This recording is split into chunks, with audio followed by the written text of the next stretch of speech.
शुक्लांबरधरं विष्णुं शशिवर्णं चतुर्भुजं प्रसन्नवदनं ध्यायेत् सर्वविघ्नोपशान्तये। गुरुवे सर्वलोकानां विशुद्धये भवरोगिणां निधये सर्वविद्यानां दक्षिणामूर्तये नमः।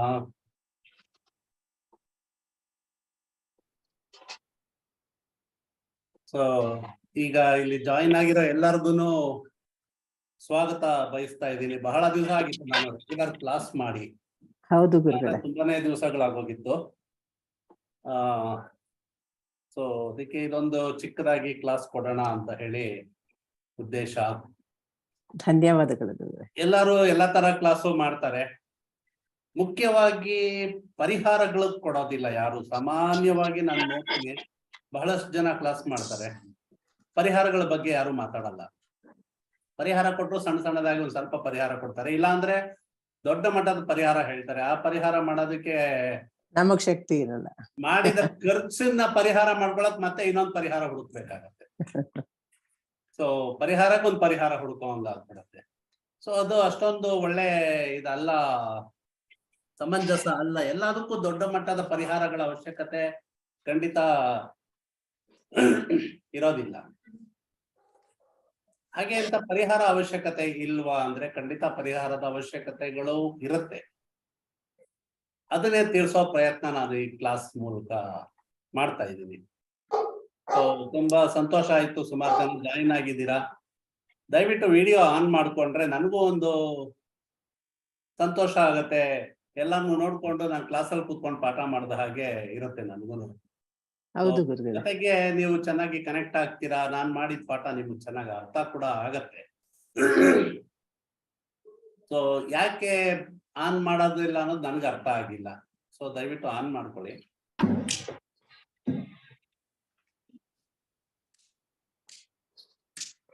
ಈ ಪರಿಹಾರ ಅನ್ನೋದರ ಅವಶ್ಯಕತೆ ಏನಿದೆ ಅಂತ ಹೇಳಿ ನೋಡ್ಬೇಕು. ನಾವು ಜ್ಯೋತಿಷ್ಯ ಕಲಿಯುವಾಗ ಈ ಜ್ಯೋತಿಷ್ಯ ಶಾಸ್ತ್ರದಲ್ಲಿ ಫಲ ನಿರೂಪಣೆ ಅನ್ನತ್ತ ಎಲ್ಲರಿಗೂ ಗೊತ್ತಿದೆ. ನೀವೆಲ್ಲ ಜ್ಯೋತಿಷ್ಕರು, ನೀವೆಲ್ಲ ಜ್ಯೋತಿಷ್ಯ ಕಲ್ತಿದ್ದೀರಾ. ಬಹಳಷ್ಟು ಜನಕ್ಕೆ ನಾನು ಹೇಳೋ ಪರಿಹಾರಗಳು ಗೊತ್ತಿರಲೂಬಹುದು, ಗೊತ್ತಿರತ್ತೆ. ಇನ್ನ ಕೆಲವರು ಗೊತ್ತಿಲ್ಲದೆ ಇರೋರು ಇದನ್ನ ತಿಳ್ಕೊಬಹುದು, ಗೊತ್ತಿರೋರು ಇದನ್ನ ಒಂದ್ಸತಿ ಮತ್ತೆ ರೀಕಾಲ್ ಮಾಡ್ಕೊಬಹುದು. ಯಾಕೆಂದ್ರೆ ನಾವು ಎಷ್ಟೋ ಜನ ನಮ್ಮ ಹತ್ರ ಜ್ಯೋತಿಷ್ಯ ಕೇಳಕ್ ಬಂದಾಗ ಏನೋ ಸಮಸ್ಯೆಗಳು ಸಿಕ್ಕಾಕೊಂಡಿರ್ತಾರೆ, ಒದ್ದಾಡ್ತಾ ಇರ್ತಾರೆ. ಅವ್ರಿಗೆ ಪರಿಹಾರದ ಅವಶ್ಯಕತೆ ಖಂಡಿತ ಇರುತ್ತೆ. ಕೆಲವು ಸರ್ತಿ ಕೆಲವು ಹಾಗೆ ನಿವಾರಣೆ ಆಗತ್ತೆ. ಯಾವಾಗ ನಾವು ಪರಿಹಾರ ಹೇಳಿದಾಗ ಅವ್ರಿಗೆ ಅದರಿಂದ ಅನುಕೂಲಗಳು ಡೆಫಿನೆಟ್ ಆಗಿ ಆಗತ್ತೆ. ಹಾಗೇನೆ ಈ ಫಲ ನಿರೂಪಣೆ ಎಷ್ಟು ಮುಖ್ಯ ಅನ್ನೋ ಜ್ಯೋತಿಷ್ಯದಲ್ಲಿ, ಹಾಗೆ ಅದಕ್ಕೆ ಸಂಬಂಧಿಸಿದ ಒಂದು ಗ್ರಹಗಳಿಗೆ ಮತ್ತೆ ನಕ್ಷತ್ರಗಳಿಗೆ ಪರಿಹಾರಗಳು ಮಾಡೋದು ಕೂಡ ಅಷ್ಟೇ ಒಂದು ಅತ್ಯಗತ್ಯ ಅಂತ ಹೇಳಿ ನನ್ನ ಒಂದು ವೈಯಕ್ತಿಕ ಅನಿಸಿಕೆ. ಅದು ಯಾವುದೇ ರೀತಿ ಸಮಸ್ಯೆಗಳು ಇರಬಹುದು,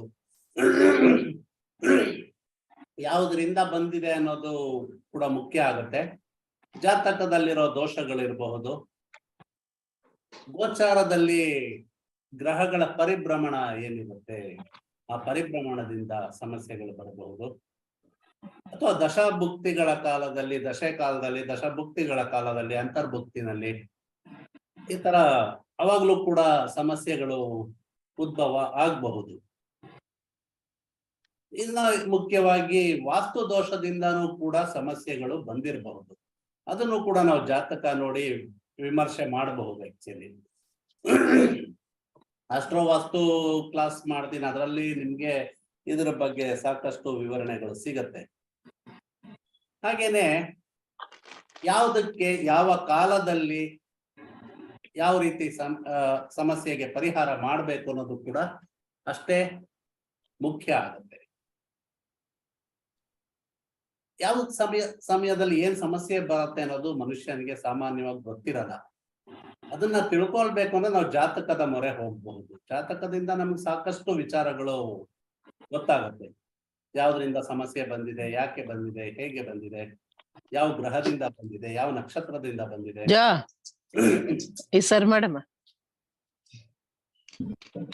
ಹೀಗೆ ಎಲ್ಲಾನು ನಮ್ಗೆ ಜಾತಕದಿಂದ ನಾವು ಸಾಮಾನ್ಯವಾಗಿ ಎಲ್ಲ ತಿಳ್ಕೊಳ್ತೀವಿ. ಇದನ್ನ ಮೊದಲೇ ಇಲ್ಲ ಸರಿ ತಿಳ್ಕೊಂಡು ಮಾಡು ಮಲ್ಕೊಳ್ತೀನಿ. ಸರಿಯಾದ ಒಂದು ಸಮಯಕ್ಕೆ ಸರಿಯಾದ ಒಂದು ಪರಿಹಾರ ಮಾಡಿಕೊಂಡ್ರೆ ಆ ಪರಿಹಾರದಿಂದ ದೊಡ್ಡ ಮಟ್ಟದಲ್ಲಿ ಏನೋ ಸಮಸ್ಯೆ ಬಂದು ಸಮಸ್ಯೆ ಆಗಿ ದೊಡ್ಡದಾಗಿ ಏನೋ ಆಗತ್ತೆ ಅನ್ನೋದು ತುಂಬಾ ಸಣ್ಣದಾಗಿ ಚಿಕ್ಕದಾಗಿ ಪರಿಹಾರ ಆಗಬಹುದು. ಎಷ್ಟೋ ಸರ್ತಿ ಅಪಘಾತ ಅಂತ ತಗೋಬಹುದು. ಅಪಘಾತ ಆಗತ್ತೆ ಅಂತ ನಮ್ಗೆ ಜಾತಕದಿಂದ ನೋಡಿದಾಗ ಗೊತ್ತಾದ್ರೆ ಅದರಿಂದ ಯಾವ ರೀತಿ ಸಮಸ್ಯೆ ಉದ್ಭವ ಆಗತ್ತೆ ಅನ್ನೋದು ನಮಗ್ ತಿಳಿಯತ್ತೆ. ಮೂಳೆ ಮುರಿಯತ್ತಾ, ರಕ್ತ ಬರತ್ತಾ, ಇಲ್ಲ ತಲೆಗೇಟ್ ಬೀಳತ್ತಾ, ಯಾವ ತರಹ ಸಮಸ್ಯೆ ಆಗತ್ತೆ ಅನ್ನೋದು ನಮ್ಗೆ ಆ ಜಾತಕದಿಂದ ತಿಳ್ಕೊಬಹುದು.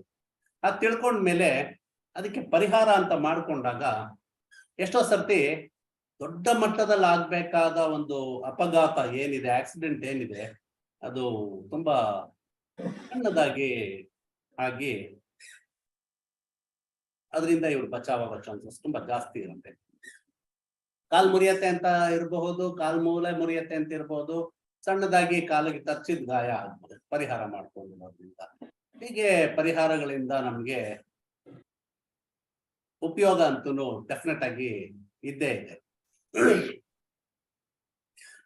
ಇನ್ನ ಪರಿಹಾರ ಅಂತ ಬಂದಾಗ ನಾನು ಈಗಾಗ್ಲೇ ಹೇಳಿದೆ, ಲಕ್ಷಾಂತರ ರೂಪಾಯಿ ಖರ್ಚು ಮಾಡಿ ದೊಡ್ಡದಾಗಿ ಪರಿಹಾರಗಳು ಮಾಡೋ ಅವಶ್ಯಕತೆ ಖಂಡಿತ ಇರಲ್ಲ.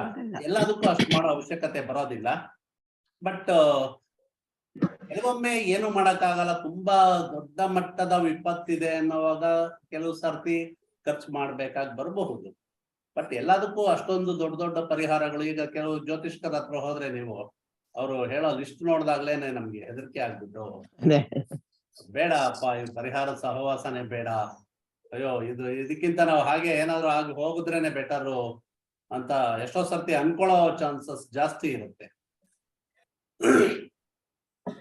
ಹಾಗೆ ಯಾವುದೇ ಒಂದು ಪರಿಹಾರ ಮಾಡಬೇಕಾದ್ರೂ ಅದು ಸರಳವಾಗಿ ಮತ್ತೆ ಸುಲಭವಾಗಿ ಮಾಡೋ ಹಾಗೆ ಇರೋದು ಮುಖ್ಯ ಆಕ್ಚುಲಿ.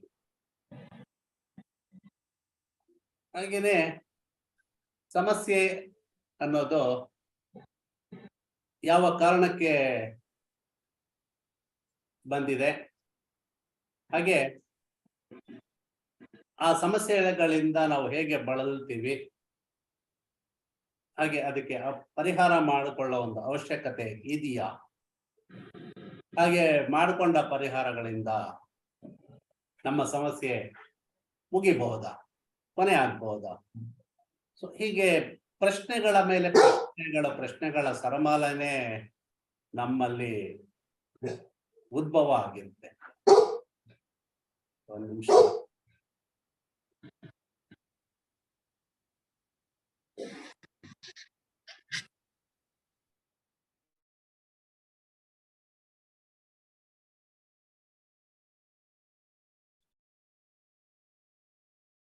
ಈ ರೀತಿ ಪ್ರಶ್ನೆಗಳ ಒಂದು ಸರಮಾಲೆನೆ ನಮ್ಗಳಲ್ಲಿ ಇರುತ್ತೆ ಆಕ್ಚುಲಿ.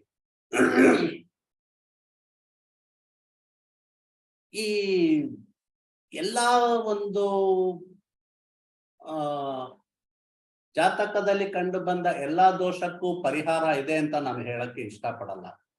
ಎಲ್ಲದಕ್ಕೂ ಪರಿಹಾರಗಳು ಇಲ್ಲ. ಅದು ನಮ್ಮ ಹಿಂದಿನ ಜನ್ಮದ ಕರ್ಮದ ಒಂದು ಅನುಸಾರವಾಗಿ ನಾವು ಪರಿಹಾರಗಳನ್ನ ಮಾಡ್ಕೊಬಹುದು. ಆದಿಶಂಕರಾಚಾರ್ಯರು ಹೇಳಿದ್ದಾರೆ, ಪುನರಪಿ ಜನನಂ ಪುನರಪಿ ಮರಣಂ ಅಂತ ಹೇಳಿ.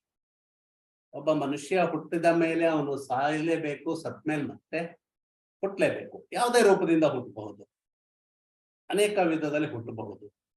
ಬಟ್ ಅವನಿಗೊಂದು ಜನ್ಮ ಅಂತ ಇರೋದಂತೂ ಶತಸಿದ್ಧ, ಡೆಫಿನೆಟ್ ಆಗಿ. ಹಾಗೆ ನಾವು ಕೂಡ ಈಗಾಗಲೇ ಅನೇಕ ಜನ್ಮಗಳನ್ನ ದಾಟಿ ಈ ಒಂದು ಜನ್ಮಕ್ಕೆ ಬಂದಿರ್ತೀವಿ. ಇದೇ ನಮ್ಮ ಸನಾತನ ಧರ್ಮದಲ್ಲೂ ಕೂಡ ಇದನ್ನೇ ಹೇಳಿದ್ದಾರೆ. ಹಾಗೆ ಎಲ್ಲ ನಮ್ಮ ಎಲ್ಲ ಬಾಂಧವರು ಕೂಡ ಇದನ್ನ ಖಂಡಿತ ನಂಬುತ್ತಾರೆ. ಹಾಗೆ ಭೂಮಿ ಮೇಲೆ ಹುಟ್ಟಿದ ಪ್ರತಿಯೊಬ್ಬ ವ್ಯಕ್ತಿ, ಪ್ರತಿಯೊಂದು ಜೀವಿ ಕೂಡ ಹುಟ್ಟಿದಾಗೆಲ್ಲ ಒಂದು ಒಳ್ಳೇದು ಮಾಡಿರಬಹುದು ಅಥವಾ ಕೆಟ್ಟದ್ದು ಮಾಡಿರಬಹುದು, ಎಲ್ಲ ನಮ್ಮ ಅಕೌಂಟ್ ಅಲ್ಲಿ ಇರುತ್ತೆ. ನಾವ್ ಅನ್ಕೊಳ್ತೀವಿ ಯಾರಿಗೂ ಕಾಣದಿರ ನಾವು ಏನೋ ಮಾಡಿರ್ತೀವಿ ಅದ್ ಯಾರಿಗೂ ಗೊತ್ತಿರಲ್ಲ ಅಂತ. ಬೆಕ್ಕು ಕಣ್ಣು ಮುಚ್ಕೊಂಡು ಹಾಲು ಕುಡದ ಹಾಗೆ ಅಂತ ಹೇಳಿ. ಹಾಗೆ ನಾವು ಮಾಡಿರೋ ತಪ್ಪುಗಳು ನಮ್ಗೆ ಯಾರಿಗೂ ಗೊತ್ತಿರಲ್ಲ, ಹಾಗಾಗಿ ನಮ್ಗೇನ್ ಅದರಿಂದ ಏನು ತೊಂದರೆ ಇಲ್ಲ ಅಂತ. ಆದ್ರೆ ಅದರ ಒಂದು ಲೆಕ್ಕ ಪರಮಾತ್ಮನಲ್ಲಿ ಡೆಫಿನೆಟ್ ಆಗಿ ಇದ್ದೇ ಇರುತ್ತೆ. ಯಾರು ತಪ್ಪು ಮಾಡಿದ್ದಾರೆ, ಎಷ್ಟು ತಪ್ಪು ಮಾಡಿದ್ದಾರೆ, ಎಷ್ಟು ಕರ್ಮಗಳನ್ನ ಮಾಡಿದ್ದಾರೆ, ಯಾವ ರೀತಿ ಮಾಡಿದ್ದಾರೆ, ಸೊ ಯಾವ ಜನ್ಮದಲ್ಲಿ ಮಾಡಿದ್ದಾರೆ, ಅದು ಎಲ್ಲಿ ಕ್ಯಾರಿ ಓವರ್ ಆಗಿದೆ. ಯಾಕೆಂದ್ರೆ ಹಿಂದಿನ ಜನ್ಮದ್ದು ಈ ಜನ್ಮಕ್ಕೆ ಕ್ಯಾರಿ ಓವರ್ ಆಗಿ ಬಂದೇ ಬರುತ್ತೆ, ಬಂದಿರ್ಲೇಬೇಕು. ಹಾಗೆ ಎಷ್ಟು ಒಳ್ಳೇದ್ ಮಾಡಿರ್ತಾರೆ, ಎಷ್ಟು ಕೆಟ್ಟದ್ ಮಾಡಿರ್ತಾರೆ, ಎಷ್ಟು ಸುಖ ಸಂತೋಷ ಅನುಭವಿಸಿದ್ದಾರೆ, ಎಷ್ಟು ದುಃಖ ಅನುಭವಿಸಿದ್ದಾರೆ.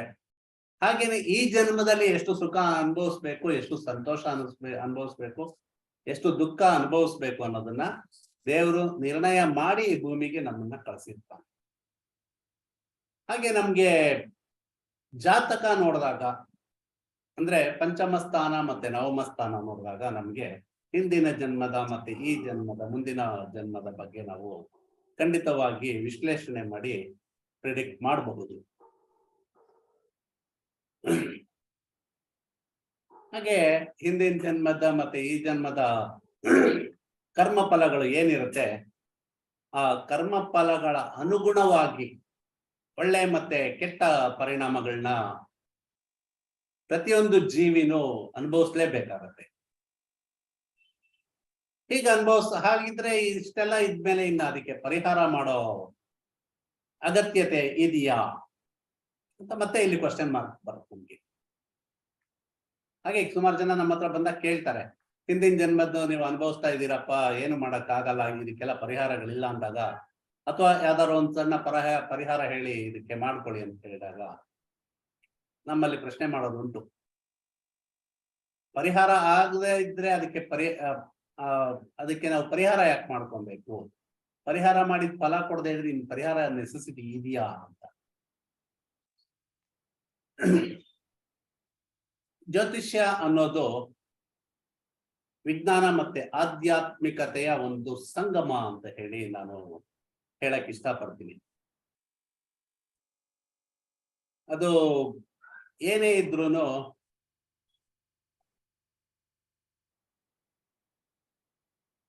ಈ ಜ್ಯೋತಿಷ್ಯದಿಂದ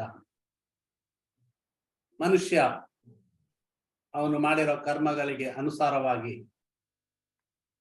ಈ ಜನ್ಮದಲ್ಲಿ ಹೇಗೆ ಜೀವನ ಮಾಡ್ತಾನೆ ಅನ್ನೋದು ಮಾತ್ರ ತಿಳಿಯೋದು ಅಷ್ಟೇ ಅಲ್ದಿರ, ಮುಂದಿನ ಒಂದು ಹುಟ್ಟಿನ ನಂತರ ಹೇಗೆ ಜೀವಿಸ್ತಾನೆ ಅನ್ನೋದು ಕೂಡ ನಮ್ಗೆ ತಿಳಿಯತ್ತೆ ಅನ್ನೋದು ಈಗಾಗಲೇ ನಾವು ಅದನ್ನ ತಿಳ್ಕೊಂಡ್ವಿ. ಈ ಪರಿಹಾರಗಳನ್ನ ಮಾಡ್ಕೊಳ್ಳೋದ್ರಿಂದ ಈ ಋಣಾತ್ಮಕತೆ ಏನಿರುತ್ತೆ, ಆ ನೆಗೆಟಿವಿಟಿ ಏನಿರುತ್ತೆ, ಆ ನೆಗೆಟಿವಿಟಿ ಕಡಿಮೆ ಆಗುತ್ತೆ, ಪಾಸಿಟಿವಿಟಿ ಜಾಸ್ತಿ ಆಗ್ತಾ ಬರುತ್ತೆ. ಜೊತೆಗೆ ನಮ್ಗೆ ಈ ಕರ್ಮಗಳು ಎಲ್ಲ ನಾವು ಹಿಂದಿನ ಜನ್ಮದಲ್ಲಿ ಏನ್ ಮಾಡಿದ್ದೀವಿ, ಯಾಕೆ ಈ ಜನ್ಮದಲ್ಲಿ ಅಷ್ಟೊಂದು ಅನುಭವಿಸ್ತಾ ಇದೀವಿ ಅಂತ ಗೊತ್ತಾದಾಗ ಅಟ್ಲೀಸ್ಟ್ ಅದು ತಿಳಿಯೋದ್ರಿಂದ ಈ ಜನ್ಮದಲ್ಲಿ ಸ್ವಲ್ಪ ಆದಷ್ಟು ಕಡಿಮೆ ತಪ್ಪುಗಳನ್ನ ಮಾಡಿ, ತಪ್ಪು ಮಾಡದಿರೋ ಜೀವನ ಮಾಡಕ್ ಆಗೋದಿಲ್ಲ, ಬಟ್ ಕಡಿಮೆ ತಪ್ಪುಗಳನ್ನ ಮಾಡಿ ಹೇಗೆ ನಾವು ಸರಿದಾರಿನಲ್ಲಿ ನಡಿಬಹುದು. ಹಾಗೆ ನಡೆದಾಗ ಮುಂದಿನ ಜನ್ಮಕ್ಕೆ ಅಟ್ಲೀಸ್ಟ್ ನಮ್ಮ ಒಂದು ಕೆಟ್ಟ ಫಲಗಳು ಕಡಿಮೆ ಆಗಿ ಒಳ್ಳೆ ಫಲಗಳು ಕೂಡ ಸಿಗತ್ತೆ ಅನ್ನೋದ್ರಲ್ಲಿ ಯಾವುದೇ ಅನುಮಾನ ಖಂಡಿತ ಇಲ್ಲ ಅಂತಾನೆ ಹೇಳ್ಬಹುದು. ಉದಾಹರಣೆಗೆ ಹೇಳ್ಬೇಕು ಅಂದ್ರೆ, ಜಾತಕದಲ್ಲಿ ಗ್ರಹಗಳ ಕಾರಕತ್ವ, ಅವುಗಳು ಇರೋ ಒಂದು ಸ್ಥಾನ, ಗ್ರಹಗಳ ಒಂದು ಯುತಿ, ಹಾಗೆ ಗ್ರಹಗಳ ದೃಷ್ಟಿ, ಗೋಚಾರ, ಇದನ್ನೆಲ್ಲ ನಾವು ಗಮನಿಸಿ ಫಲ ನಿರೂಪಣೆ ಮಾಡ್ತೀವಿ. ಹಾಗೆ ನೋಡುವಾಗ ಯಾರ್ದಾದ್ರೂ ಒಂದು ಜಾತಕದಲ್ಲಿ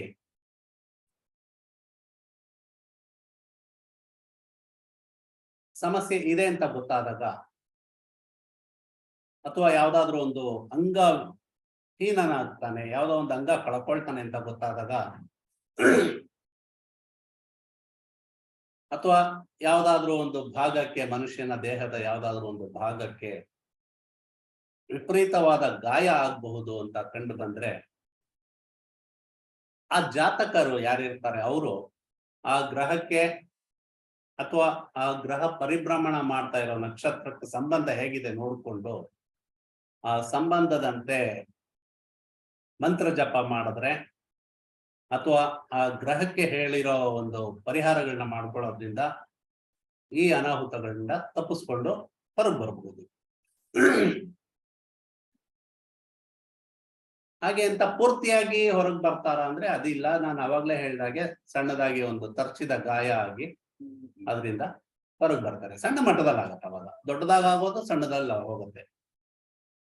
ಜೊತೆಗೆ ಅಪಮೃತ್ಯುಗಳ ಭಯ ಇದ್ದಾಗ ನಾವು ಮಾಡೋ ಪರಿಹಾರದಿಂದ ಅಪಮೃತ್ಯುಗಳು ತಪ್ಪಿಸ್ಕೊಬಹುದು. ಇನ್ನ ಕೆಲವ್ರದೊಂದು ಅಭಿಪ್ರಾಯ ಇದೆ, ನಾವು ಪರಿಹಾರ ಮಾಡಿದೀವಿ, ನಮ್ಗೆ ಮೃತ್ಯುನೇ ಬರಬಾರ್ದು, ಮತ್ತೆ ಬೇರೆ ಯಾವುದೇ ಕಾಯಿಲೆಗಳು ಬರಬಾರ್ದು ಅಂತ. ಈ ವಯೋಸಹಜವಾಗಿ ಬರತಕ್ಕಂತಹ ಕಾಯಿಲೆಗಳಿಗೆ, ವಯೋಸಹಜವಾಗಿ ಬರತಕ್ಕಂತಹ ಮೃತ್ಯುಗಳಿಗೆ ಯಾವುದೇ ಪರಿಹಾರ ಮಾಡಕ್ಕೆ ಸಾಧ್ಯ ಇಲ್ಲ. ಅದನ್ನ ಯಾರು ಮಾಡ್ತಕ್ ಹೋಗ್ಬೇಡಿ. ಮಾಡಿದ್ರೆ ಅದು ಕೆಲ್ಸಾನೂ ಮಾಡಲ್ಲ, ನಿಮ್ಗೆ ಹೆಸರು ಕೆಡಿಸ್ಕೊಳ್ತೀರಾ, ಜೊತೆಗೆ ಅವರು ನಿಮ್ಮನ್ನ ಬೈಕೊಳ್ಳೋ ಹಾಗಾಗತ್ತೆ. ಯಾಕೆಂದ್ರೆ ನನ್ನದು ಇದು ಪ್ರಶ್ನೆ ಮಾಡಿದ್ದಾರೆ ಸುಮಾರು ಜನ. ಅವ್ರ ಮನೇಲಿ ಯಾವುದೋ ಒಂದು ಅನಾಹುತ ಆಗತ್ತೆ ಅಂತ ನಮಗೆ ಕಂಡು ಬಂದಾಗ ಯಾವುದೋ ಒಂದು ಪರಿಹಾರ ಸೂಚಿಸಿರ್ತೀವಿ, ಮಾಡಿಸಿರ್ತೀವಿ, ಇಲ್ಲ ಮಾಡಿಸ್ಕೊಳ್ಳಿ ಅಂತ ಹೇಳಿರ್ತೀವಿ. ಒಬ್ರು ನನ್ನನ್ನು ಇದೇ ಕ್ವಶನ್ ಕೇಳಿದ್ರು. ಅವರ ತಾಯಿಗೆ ಸುಮಾರು ಒಂದು 82 ವರ್ಷ ವಯಸ್ಸಾಗಿದೆ. ಅವ್ರಿಗೆ ವಯೋಸಹಜವಾದ ಕಾಯಿಲೆಗಳು. ಹಾಗೇನೆ ಅವ್ರ ಮನೆಯಲ್ಲಿ ಚಿಕ್ಕ ವಯಸ್ಸಿನ 4 ಜನ ಇದ್ದಾರೆ. ಗಂಡ, ಹೆಂಡತಿ, ಮಗ, ಸೊಸೆ, ಹೀಗೆ ಒಂದು ಮಗು. ಆ ಮಗುಗೆ ಯಾವುದೇ ಭೀತಿ ಇರ್ಲಿಲ್ಲ. ಬಟ್ ಇವ್ರು 4 ಜನಕ್ಕೂ ಸಮಸ್ಯೆ ಆಗತ್ತೆ ಅನ್ನೋದು ಖಚಿತವಾಗಿ ಗೊತ್ತಿತ್ತು. ಖಚಿತ ಅಂದ್ರೆ 100%.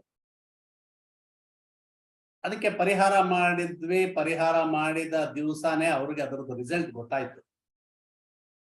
ಬೆಳಗ್ಗೆ ಕರೆದು ನನಗೆ ಹೇಳಿದ್ರು, ಹೌದು ಪರಿಹಾರ ಮಾಡಿದ್ ಒಳ್ಳೇದಾಯ್ತು, ರಾತ್ರಿ ಈ ತರ ಒಂದು ಇನ್ಸಿಡೆಂಟ್ ನಡೀತು ಅಂತ ಹೇಳಿ ಯಾವ್ದೋ ಇದರಿಂದ ಹೊರಗೆ ಬಂದ್ರು. ಆದ್ರೆ ಅವ್ರಿಗೆ ಒಂದು ವಿಚಾರ ಅವ್ರ ತಲೆನಲ್ಲಿ ಇದ್ದಿದ್ದು, ನಾವು ಪರಿಹಾರ ಮಾಡಿದ್ರಿಂದ ಅವ್ರ ತಾಯಿ ಆರೋಗ್ಯ ಸುಧಾರಣೆ ಆಗ್ಬಿಡತ್ತೆ, ಅವ್ರಿಗೆ ಯಾವುದೇ ಒಂದು ಭೀತಿ ಇಲ್ದಿರ ಅವ್ರ ಜೀವನ ಮಾಡಬಹುದು ಇನ್ನ ಅಂತೇಳಿ ಅವರು ಅನ್ಕೊಂಡಿದ್ರು. ಬಟ್ ಅವ್ರ ತಾಯಿ ವಯೋಸಹಜವಾದ ಕಾಯಿಲೆಯಿಂದ ಬಳಲ್ತಾ ಇದ್ದಾರೆ, ಈಗ್ಲೂ ಇದ್ದಾರೆ ಅವ್ರ ಪಾಪ. ಆಲ್ಮೋಸ್ಟ್ ಅವರು ಬೆಡ್ ರಿಡನ್ ಆಗ್ಲೇಬೇಕು ಅವ್ರು, ಯಾಕೆಂದ್ರೆ ಅವ್ರ ಜಾತಕ ಅದೇ ತರ ಸೂಚನೆ ಕೊಟ್ಟಿದೆ. ಸೊ ಹಾಗಾಗಿ ಈಗ ಅವರು ಅದರಿಂದ ಹೊರಗೆ ಬರಕ್ ಸಾಧ್ಯತೆ ಇಲ್ವೇ ಇಲ್ಲ. ಈಗ ಅವ್ರಿಗೆ ಇಲ್ಲಿ ನಂಬೋದೋ ಬಿಡೋದೋ ಅನ್ನೋ ಒಂದು ತರ್ಕಕ್ಕೆ ಬಿದ್ದಿದ್ದಾರೆ. ಪರಿಹಾರ ಮಾಡಿದ್ರಿಂದ ಪರಿಹಾರ ಆಯ್ತು ಅಂತಾನು ಅನ್ಕೊಳ್ತಾರೆ, ಪರಿಹಾರ ಮಾಡಿದ್ರಿಂದ ನಮ್ಮ ತಾಯಿಗೇನು ಉಪಯೋಗ ಆಗ್ಲಿಲ್ಲ ಅಂತಾನು ಹೇಳ್ತಾರೆ. ಈ ತರ ದ್ವಂದ್ವ ಒಂದು ಇದಕ್ಕೆ ಬಿದ್ದೋಗ್ತಾರೆ ಜನ. ಹಾಗಾಗಿ ನೀವು ಅವ್ರಿಗೆ ವಿವರಿಸಿ ಹೇಳ್ಬೇಕು ಮೊದ್ಲೇನೆ,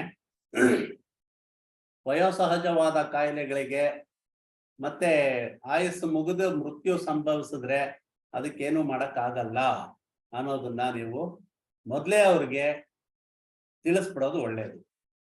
ಇಲ್ಲ ಅಂದ್ರೆ ನಾನು ಒದ್ದಾಡದೆ ಅಲ್ವಾ, ಹಾಗೆ ನಿಮ್ಗೂ ಆಗ್ಬಿಡತ್ತೆ. ಹಾಗೇನೆ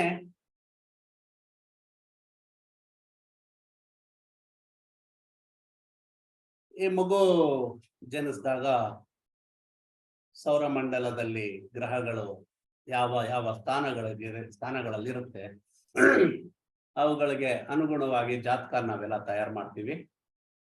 ಅದರಲ್ಲಿ ಆ ಸ್ಥಾನಗಳಿಂದ ಆ ಮಗುವಿನ ಹಿಂದಿನ ಜನ್ಮದ, ಹಾಗೆ ಈಗ ನಡೀತಾ ಇರೋ ಹಾಗೆ ಮುಂದೆ ನಡೀಬಹುದಾದ ಶುಭಾಶುಭ ಫಲಗಳನ್ನ ತಿಳಿಸ್ಕೊಡ್ಬಹುದು.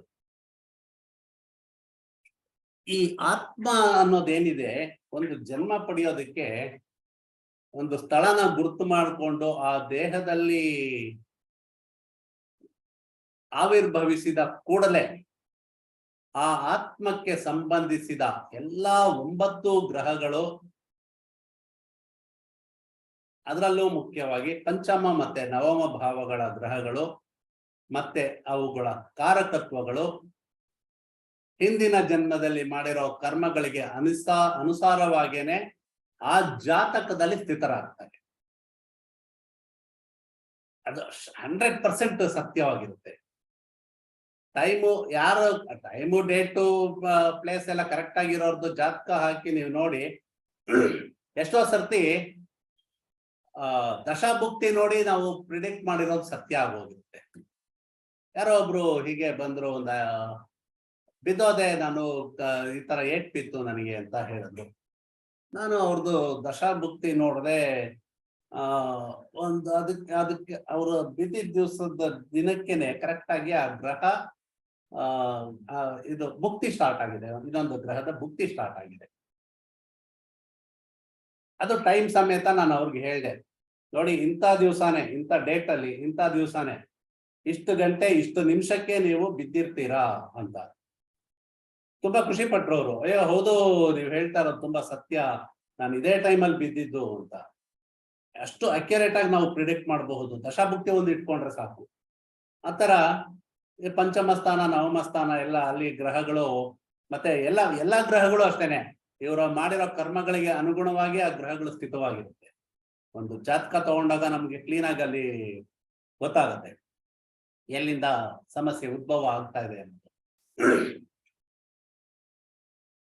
ಹಾಗೇನೆ ಗೋಚಾರದಲ್ಲಿ ಗ್ರಹಗಳ ಪರಿಭ್ರಮಣ ಏನಿರುತ್ತೆ, ಆ ಪರಿಭ್ರಮಣಗಳಿಂದ ಕೂಡ ಎಷ್ಟೋ ಸರ್ತಿ ಅಶುಭ ಫಲಗಳು ನಮ್ಗೆ ಬರುತ್ತೆ.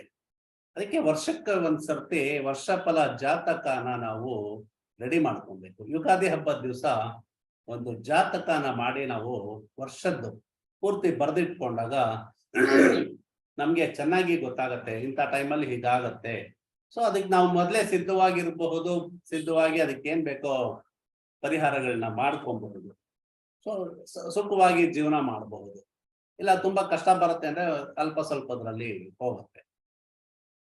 ಹಾಗೆ ಆ ಪರಿಭ್ರಮಣದಿಂದ ಏನು ಗೋಚಾರದ ಪರಿಭ್ರಮಣದಿಂದ ಸಮಸ್ಯೆ ಬರುತ್ತೆ. ಎಷ್ಟೋ ಸರ್ತಿ ಮನೆಗೆ ನಾವು ಪರಿಹಾರ ಮಾಡಿದಾಗ ಆ ಸಮಸ್ಯೆ ಪರಿಹಾರ ಆಗಿರುತ್ತೆ. ಜಾತಕದಲ್ಲಿರೋ ದೋಷ ಕೂಡ ನಾವು ಮನೆ ಪರಿಹಾರ ಮಾಡ್ಕೊಂಡಾಗ, ವಾಸ್ತು ಸರಿ ಮಾಡ್ಕೊಂಡಾಗ ಆ ದೋಷಗಳು ನಿವಾರಣೆ ಆಗುತ್ತೆ. ಇದು ಡೆಫಿನೆಟ್ ಆಗಿ ನೋಡಿರೋ ಅಂತಹದ್ದೇನೆ. ಹೇಗೆ ಯಾವ್ದ್ರಿಂದ ಸಮಸ್ಯೆ ಬಂದಿದೆ, ಯಾವ ಗ್ರಹದ ಒಂದು ಪರಿಭ್ರಮಣದಿಂದ ಸಮಸ್ಯೆ ಉಂಟಾಗ್ತಾ ಇದೆ ಅಂತ ತಿಳ್ಕೊಂಡು ಅದಕ್ಕೆ ನಾವು ಆ ಗ್ರಹ ಮತ್ತೆ ಅಥವಾ ಅದರ ನಕ್ಷತ್ರಗಳಿಗೆ ನಾವು ಪರಿಹಾರ ಮಾಡಿಕೊಂಡಾಗ ಆ ದುಷ್ಫಲಗಳ ಒಂದು ನಿವಾರಣೆಯಾಗಿ ಸತ್ಫಲಗಳು ನಮಗೆ ದೊರೆಯುತ್ತೆ. ವಿವಿಧ ರೀತಿಯ ಪರಿಹಾರಗಳ ಬಗ್ಗೆ ತಿಳ್ಕೊಳ್ತಾ ಹೋಗೋಣ. ಅನೇಕ ಬಗೆಯ ಪರಿಹಾರಗಳಿದೆ. ಯಾವುದಕ್ಕೆ ಯಾವ್ಯಾವ ತರ ಪರಿಹಾರ ಮಾಡ್ಬೇಕು ಅನ್ನೋ ಸಣ್ಣದಾಗಿ ನಾನು ತಿಳಿಸ್ಕೊಡ್ತಾ ಹೋಗ್ತೀನಿ. ಆಕ್ಚುಲಿ ನಾನು ಮೊನ್ನೆ ಕ್ಲಾಸ್ ಸ್ಟಾರ್ಟ್ ಮಾಡ್ಬೇಕಾಗಿತ್ತು. ಕೆಲವರು ಇಲ್ಲ ನಾವು ಸೇರ್ಕೊಬೇಕು, ಮಂತ್ ಎಂಡ್ ನಮ್ಗೆ ಕಷ್ಟ ಆಗ್ತಾ ಇದೆ, ಇದಕ್ಕೆ ಸ್ವಲ್ಪ ಮುಂದಕ್ಕೆ ಹಾಕೋಣ ಅಂತೇಳಿ ಮುಂದಿನ ಗುರುವಾರದಿಂದ ಕ್ಲಾಸ್ ಸ್ಟಾರ್ಟ್ ಮಾಡ್ತಾ ಇದ್ದೀವಿ. ಜ್ಯೋತಿಷ್ಯದ ಪರಿಹಾರಗಳು ಕ್ಲಾಸು ಜಾಯಿನ್ ಆಗೋರು ಆಗಬಹುದು. ಸೊ ತುಂಬಾ ಕಡಿಮೆ ಅಮೌಂಟ್ ಇಟ್ಟಿದ್ದೀನಿ, 700 ರುಪೀಸು.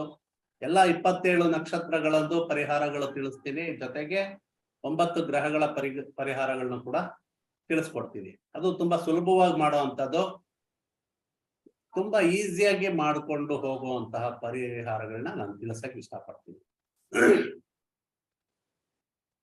ಹಾಗೆ ನಮ್ಮ ಋಷಿ ಮುನಿಗಳು ತುಂಬಾ ಅನೇಕ ರೀತಿಯ ಪರಿಹಾರಗಳನ್ನ ತಿಳಿಸಿದ್ದಾರೆ. ಪರಾಶರರು ಜಾಸ್ತಿ ಪರಿಹಾರಗಳನ್ನ ತಿಳಿಸ್ಲಿಲ್ಲ, ಬಟ್ ಬೇರೆಯವರೆಲ್ಲ ಪರಿಹಾರಗಳನ್ನ ಜಾಸ್ತಿ ತಿಳಿಸಿದ್ದಾರೆ. ಹಾಗೆ ಮಣಿ ಮಂತ್ರ ಔಷಧ ಅಂತ ನಮ್ಮ ಪೂರ್ವಿಕರು ಹೇಳ್ತಾ ಇದ್ರು. ಒಂದು ಸಮಸ್ಯೆ ಉದ್ಭವ ಆಗಿದೆ ಅಂದ್ರೆ ಅದು ಮಣಿಗಳಿಂದ ಪರಿಹಾರ ಆಗಬಹುದು, ಅಂದ್ರೆ ರತ್ನಧಾರಣೆಗಳಿಂದ ಪರಿಹಾರ ಆಗಬಹುದು. ಅದಕ್ಕೆ ಸಂಬಂಧಪಟ್ಟ ಮಂತ್ರಗಳ ಒಂದು ಜಪ ಮಾಡೋದ್ರಿಂದ ಪರಿಹಾರ ಆಗಬಹುದು. ಅಥವಾ ಔಷಧಗಳಿಂದ ಪರಿಹಾರ. ಇದು ಮೂರನ್ನು ಸೇರಿ ಮಾಡಿ ಅಂತ ಹೇಳಿ ಅವರು ಹೇಳ್ತಾ ಇದ್ರು ಎಲ್ಲರೂ, ಹಿಂದಿನ ನಮ್ಮ ಋಷಿ ಮುನಿಗಳು ಕೂಡ. ಈ ಪರಿಹಾರಗಳಲ್ಲೂ ಕೂಡ ಅನೇಕ ವಿಭಾಗಗಳಿದೆ. ಅದನ್ನ ಸರಿಯಾಗಿ ತಿಳ್ಕೊಂಡು ಸರಿಯಾದ ರೀತಿನಲ್ಲಿ ಮಾಡಿದಾಗ ಮಾತ್ರ ಅದು ಸತ್ಫಲಗಳನ್ನ ಕೊಡುತ್ತೆ. ಇಲ್ಲ ಅಂದ್ರೆ ಪರಿಹಾರ ಮಾಡ್ಕೊಂಡ್ರು ವರ್ಕ್ ಆಗಿಲ್ಲ ಅಂತ ಕಂಪ್ಲೇಂಟ್ ತಗೊಂಡು ಕೂತ್ಕೋಬೇಕಾಗತ್ತೆ. ಹಾಗೆ ಯಾವ ರೀತಿ ಪರಿಹಾರ ಮಾಡಬೇಕು, ಯಾವ ದಿಕ್ಕಿನಲ್ಲಿ ಪರಿಹಾರ ಮಾಡಬೇಕು, ಏನು ಪರಿಹಾರ ಮಾಡಬೇಕು ಅನ್ನೋದನ್ನ ಸರಿಯಾಗಿ ಅರ್ಥ ಮಾಡಿದಾಗ ಮಾತ್ರ ಅದು ಫಲಗಳನ್ನ ಕೊಡುತ್ತೆ. ದಿಕ್ಕುಗಳು ಅಂದಾಗ ಈ ರಾಶಿ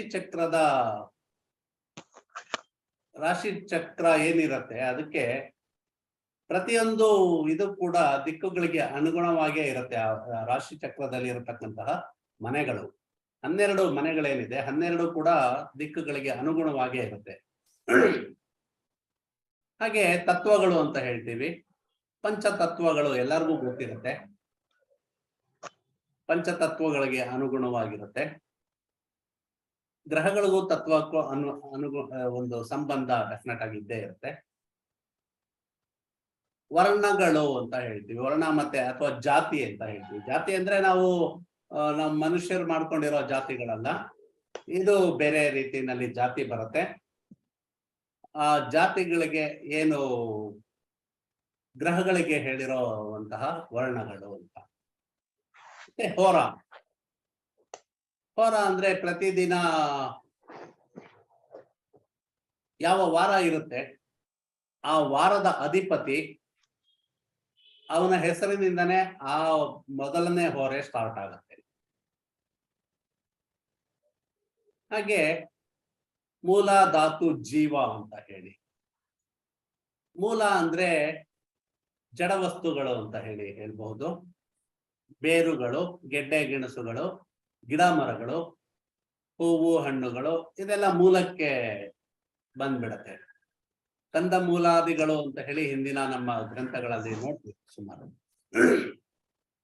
ಹಾಗೆ ಧಾತುಗಳು, ಇದೆಲ್ಲ ಹೇಗೆ ಕನೆಕ್ಟ್ ಆಗತ್ತೆ ಅನ್ನೋದು ನಾನು ಮುಂದೆ ವಿವರಿಸ್ತಾ ಹೋಗ್ತೀನಿ ನಿಮ್ಗೆ. ಏನ್ ಬರೀ ಹೆಸರು ಹೇಳ್ಕೊಂಡು ಹೋಗ್ತಾ ಇದೀನಿ ಅಂತ ಅನ್ಕೊಂಬೇಡಿ. ಧಾತು ಅಂದ್ರೆ ಲೋಹಗಳು. ಎಲ್ಲಾ ರೀತಿಯ ಲೋಹಗಳು ಕೂಡ ಈ ಧಾತುನಲ್ಲಿ ಬರುತ್ತೆ. ರತ್ನಗಳು, ಹರಳುಗಳು ಕೂಡ ಇದರಲ್ಲೇ ಬರುತ್ತೆ. ಹಾಗೆ ಇದರಲ್ಲಿ ಕರಗಬಹುದಾದ ಅಥವಾ ಕರಗಿಸಲು ಸಾಧ್ಯವಾಗದ ಲೋಹಗಳು ಕೂಡ ಸೇರ್ಕೊಳ್ಳುತ್ತೆ. ಕರಗದೇ ಇರೋ ಲೋಹ ಹಾಗಾದ್ರೆ ಧಾತು ಅಲ್ವಾ ಅಂತ ಕೇಳ್ಬೇಡಿ. ಕರಗದೇ ಇರೋ ಲೋಹ ಕೂಡ ಧಾತುವಿಗೆ ಸೇರ್ಕೊಳ್ಳುತ್ತೆ. ಇನ್ನ ಮುಖ್ಯವಾಗಿ ಜೀವ, ಪ್ರಾಣ ಇರೋ ಸಕಲವೂ ಕೂಡ ಜೀವಕ್ಕೆ ಸಂಬಂಧಪಟ್ಟಿದ್ದಾಗಿರುತ್ತೆ. ನಾವು ಎಸ್ಪೆಷಲಿ ಜೀವ ಧಾತು ಮೂಲ ಅನ್ನೋದನ್ನ ಪ್ರಶ್ನೆಶಾಸ್ತ್ರದಲ್ಲಿ ಹೆಚ್ಚು ಬಳಕೆ ಮಾಡ್ತೀವಿ. ನಷ್ಟ ವಸ್ತುಗಳ ಒಂದು ಪ್ರಶ್ನೆ ಮಾಡ್ಬೇಕಾದ್ರೆ ಈ ಒಂದು ಜೀವ ಧಾತು ಮೂಲ ಏನಿದೆ ಇದನ್ನ ಬಹಳವಾಗಿ ಉಪಯೋಗಿಸ್ಕೊಳ್ತೀವಿ. ಹಾಗೆ ಇದು ವಾತ ಪಿತ್ತ ಕಫ. ಸೊ ಇದು ಆಯುರ್ವೇದಿಕ್ ಬಗ್ಗೆ ಜ್ಞಾನ ಇರೋರ್ಗೆ ಎಲ್ಲರಿಗೂ ಇದು ಗೊತ್ತಿರುತ್ತೆ, ವಾತ ಪಿತ್ತ ಕಫ ಅಂತ ಹೇಳಿ. ಯಾಕೆಂದ್ರೆ ಆಯುರ್ವೇದ ಸಿದ್ಧಾಂತನೇ ಹಾಗೆ. ಈ ಮೂರರ ಮೇಲೇನೆ ಅವರು ನೋಡ್ಕೊಂಡು ಔಷಧಿ ಕೊಡ್ತಾರೆ. ವಾತ ಪ್ರಕೃತಿ ಇದೆಯಾ, ಪಿತ್ತ ಪ್ರಕೃತಿ ಇದೆಯಾ, ಇಲ್ಲ ಕಫ ಪ್ರಕೃತಿ ಇದೆಯಾ ನೋಡ್ಕೊಂಡು ಅದಕ್ಕೆ ಸರಿಯಾದ ಔಷಧಿಗಳನ್ನ ಕೊಡ್ತಾರೆ. ಅವಾಗ ಅದು ವಾಸಿ ಆಗುತ್ತೆ. ಜೊತೆಗೆ ಆಯುರ್ವೇದಿಕ್ ತಜ್ಞರಿಗೆ, ಹಿಂದಿನ ಆಯುರ್ವೇದದ ಪಂಡಿತರಿಗೆ ಜ್ಯೋತಿಷ್ಯದ ಜ್ಞಾನ ಇರ್ತಾ ಇತ್ತು. ಜಾತಕ ನೋಡಿ ಆ ಗ್ರಹಗಳ ಸ್ಥಿತಿಗತಿಗಳು ನೋಡ್ಕೊಂಡು ಇವ್ರಿಗೆ ವಾತ ಇದೆ, ಇವ್ರಿಗೆ ಪಿತ್ತ ಇದೆ, ಇವ್ರಿಗೆ ಕಫ ಇದೆ ಅಂತ ಹೇಳಿ ನಿರ್ಧಾರ ಮಾಡೋರು. ಇವಾಗ ಸ್ವಲ್ಪ ಕಷ್ಟ ಅದು. ಇನ್ನ ನಮ್ಮ ಜನ ಬಿಟ್ಬಿಡ್ತಾ ಇದಾರೆ ಈಗ ಒಂದು ಇದನ್ನ. ಈಗ ಇಷ್ಟು ಹೇಳಿದೆ, ಇದನ್ನ ಒಂದೊಂದನ್ನೇ ನಾವು ನೋಡ್ಕೊಂಡು ಹೋಗ್ಬಹುದು. ಆಕ್ಚುಲಿ ಏನಿದು ಅಂತ ಹೇಳಿ ನಾನು ವಿವರಿಸ್ತೀನಿ ಅಂತ ಹೇಳಿದ್ದು ನಿಮ್ಗೆ. ತತ್ವಗಳಲ್ಲಿ 5 ತತ್ವಗಳು ಇದೆ ಅಂತ ಹೇಳಿದೆ ನಾನು ನಿಮ್ಗೆ. ಮೊದಲನೇದಾಗಿ ತತ್ವಗಳನ್ನ ತಗೊಳ್ಳೋಣ. ಅವುಗಳ ಬಳಕೆ ಹೇಗಿದೆ ಅಂತ ನೋಡೋದಾದ್ರೆ, ಅಗ್ನಿ ತತ್ವ. ಈ ಅಗ್ನಿ ತತ್ವ ಅನ್ನೋದು ನಾವು ಯಾವ ಗ್ರಹಕ್ಕೆ ಪರಿಹಾರ ಮಾಡಬೇಕು, ಆ ಗ್ರಹ ಅಗ್ನಿ ತತ್ವದ ಗ್ರಹ ಆಗಿದ್ರೆ ಅಥವಾ ಅಗ್ನಿ ತತ್ವದ ರಾಶಿಗಳಲ್ಲಿ ಏನಾದ್ರು ಆ ಗ್ರಹ ಸ್ಥಿತವಾಗಿದ್ರೆ ಆಗ ಆ ಗ್ರಹಕ್ಕೆ ಸಂಬಂಧಪಟ್ಟ ಹಾಗೆ ಪರಿಹಾರಗಳನ್ನ ಹೋಮದ ಮೂಲಕ ಮಾಡಬಹುದು. ಹಾಗೆ ಯಜ್ಞೇಶ್ವರನ ಒಂದು ಪ್ರಾರ್ಥನೆ ಮಾಡೋ ಮೂಲಕ ಪರಿಹಾರ ಮಾಡ್ಕೊಬಹುದು. ಹಾಗೆ ಯಾವುದೇ ಒಂದು ಪರಿಹಾರ ಮಾಡ್ಕೊಬೇಕಾದ್ರೆ ಅಥವಾ ಯಾವ್ದಾದ್ರು ಒಂದು ಗ್ರಹದ ಪರಿಹಾರ ಮಾಡ್ಕೊಳ್ಳೋದಿದ್ರೆ ಮೊದಲು ದೇವರಿಗೆ ದೀಪ ಬೆಳಗಿಸಿ ನಂತರ ಪರಿಹಾರ ಕಾರ್ಯಗಳನ್ನ ಮಾಡ್ಕೊಂಡ್ರೆ ಶುಭ ಫಲಗಳು ಸಿಗತ್ತೆ. ಈ ತತ್ವಗಳ ಬಗ್ಗೆ ನಾನು ಕ್ಲಾಸಲ್ಲಿ ಇನ್ನೂ ಹೆಚ್ಚು ವಿವರಣೆ ಇದೆ. ಆಕ್ಚುಲಿ ನಾನು ಅಷ್ಟೆಲ್ಲ ಕೊಡಕ್ಕಿಲ್ಲ, ಆಗಲ್ಲ. ತತ್ವಗಳು ಮತ್ತೆ ನಮ್ಗೆ ಹೇಗೆ ಕನೆಕ್ಟ್ ಆಗತ್ತೆ, ಭೂಮಿಗೆ ಹೇಗೆ ಕನೆಕ್ಟ್ ಆಗತ್ತೆ, ಸೊ ತತ್ವ ಸಿದ್ಧಾಂತ ಪೂರ್ತಿ ಎಲ್ಲ ಫುಲ್ಲು ನಿಮ್ಗೆ ಕ್ಲಾಸಲ್ಲಿ ಬರುತ್ತೆ.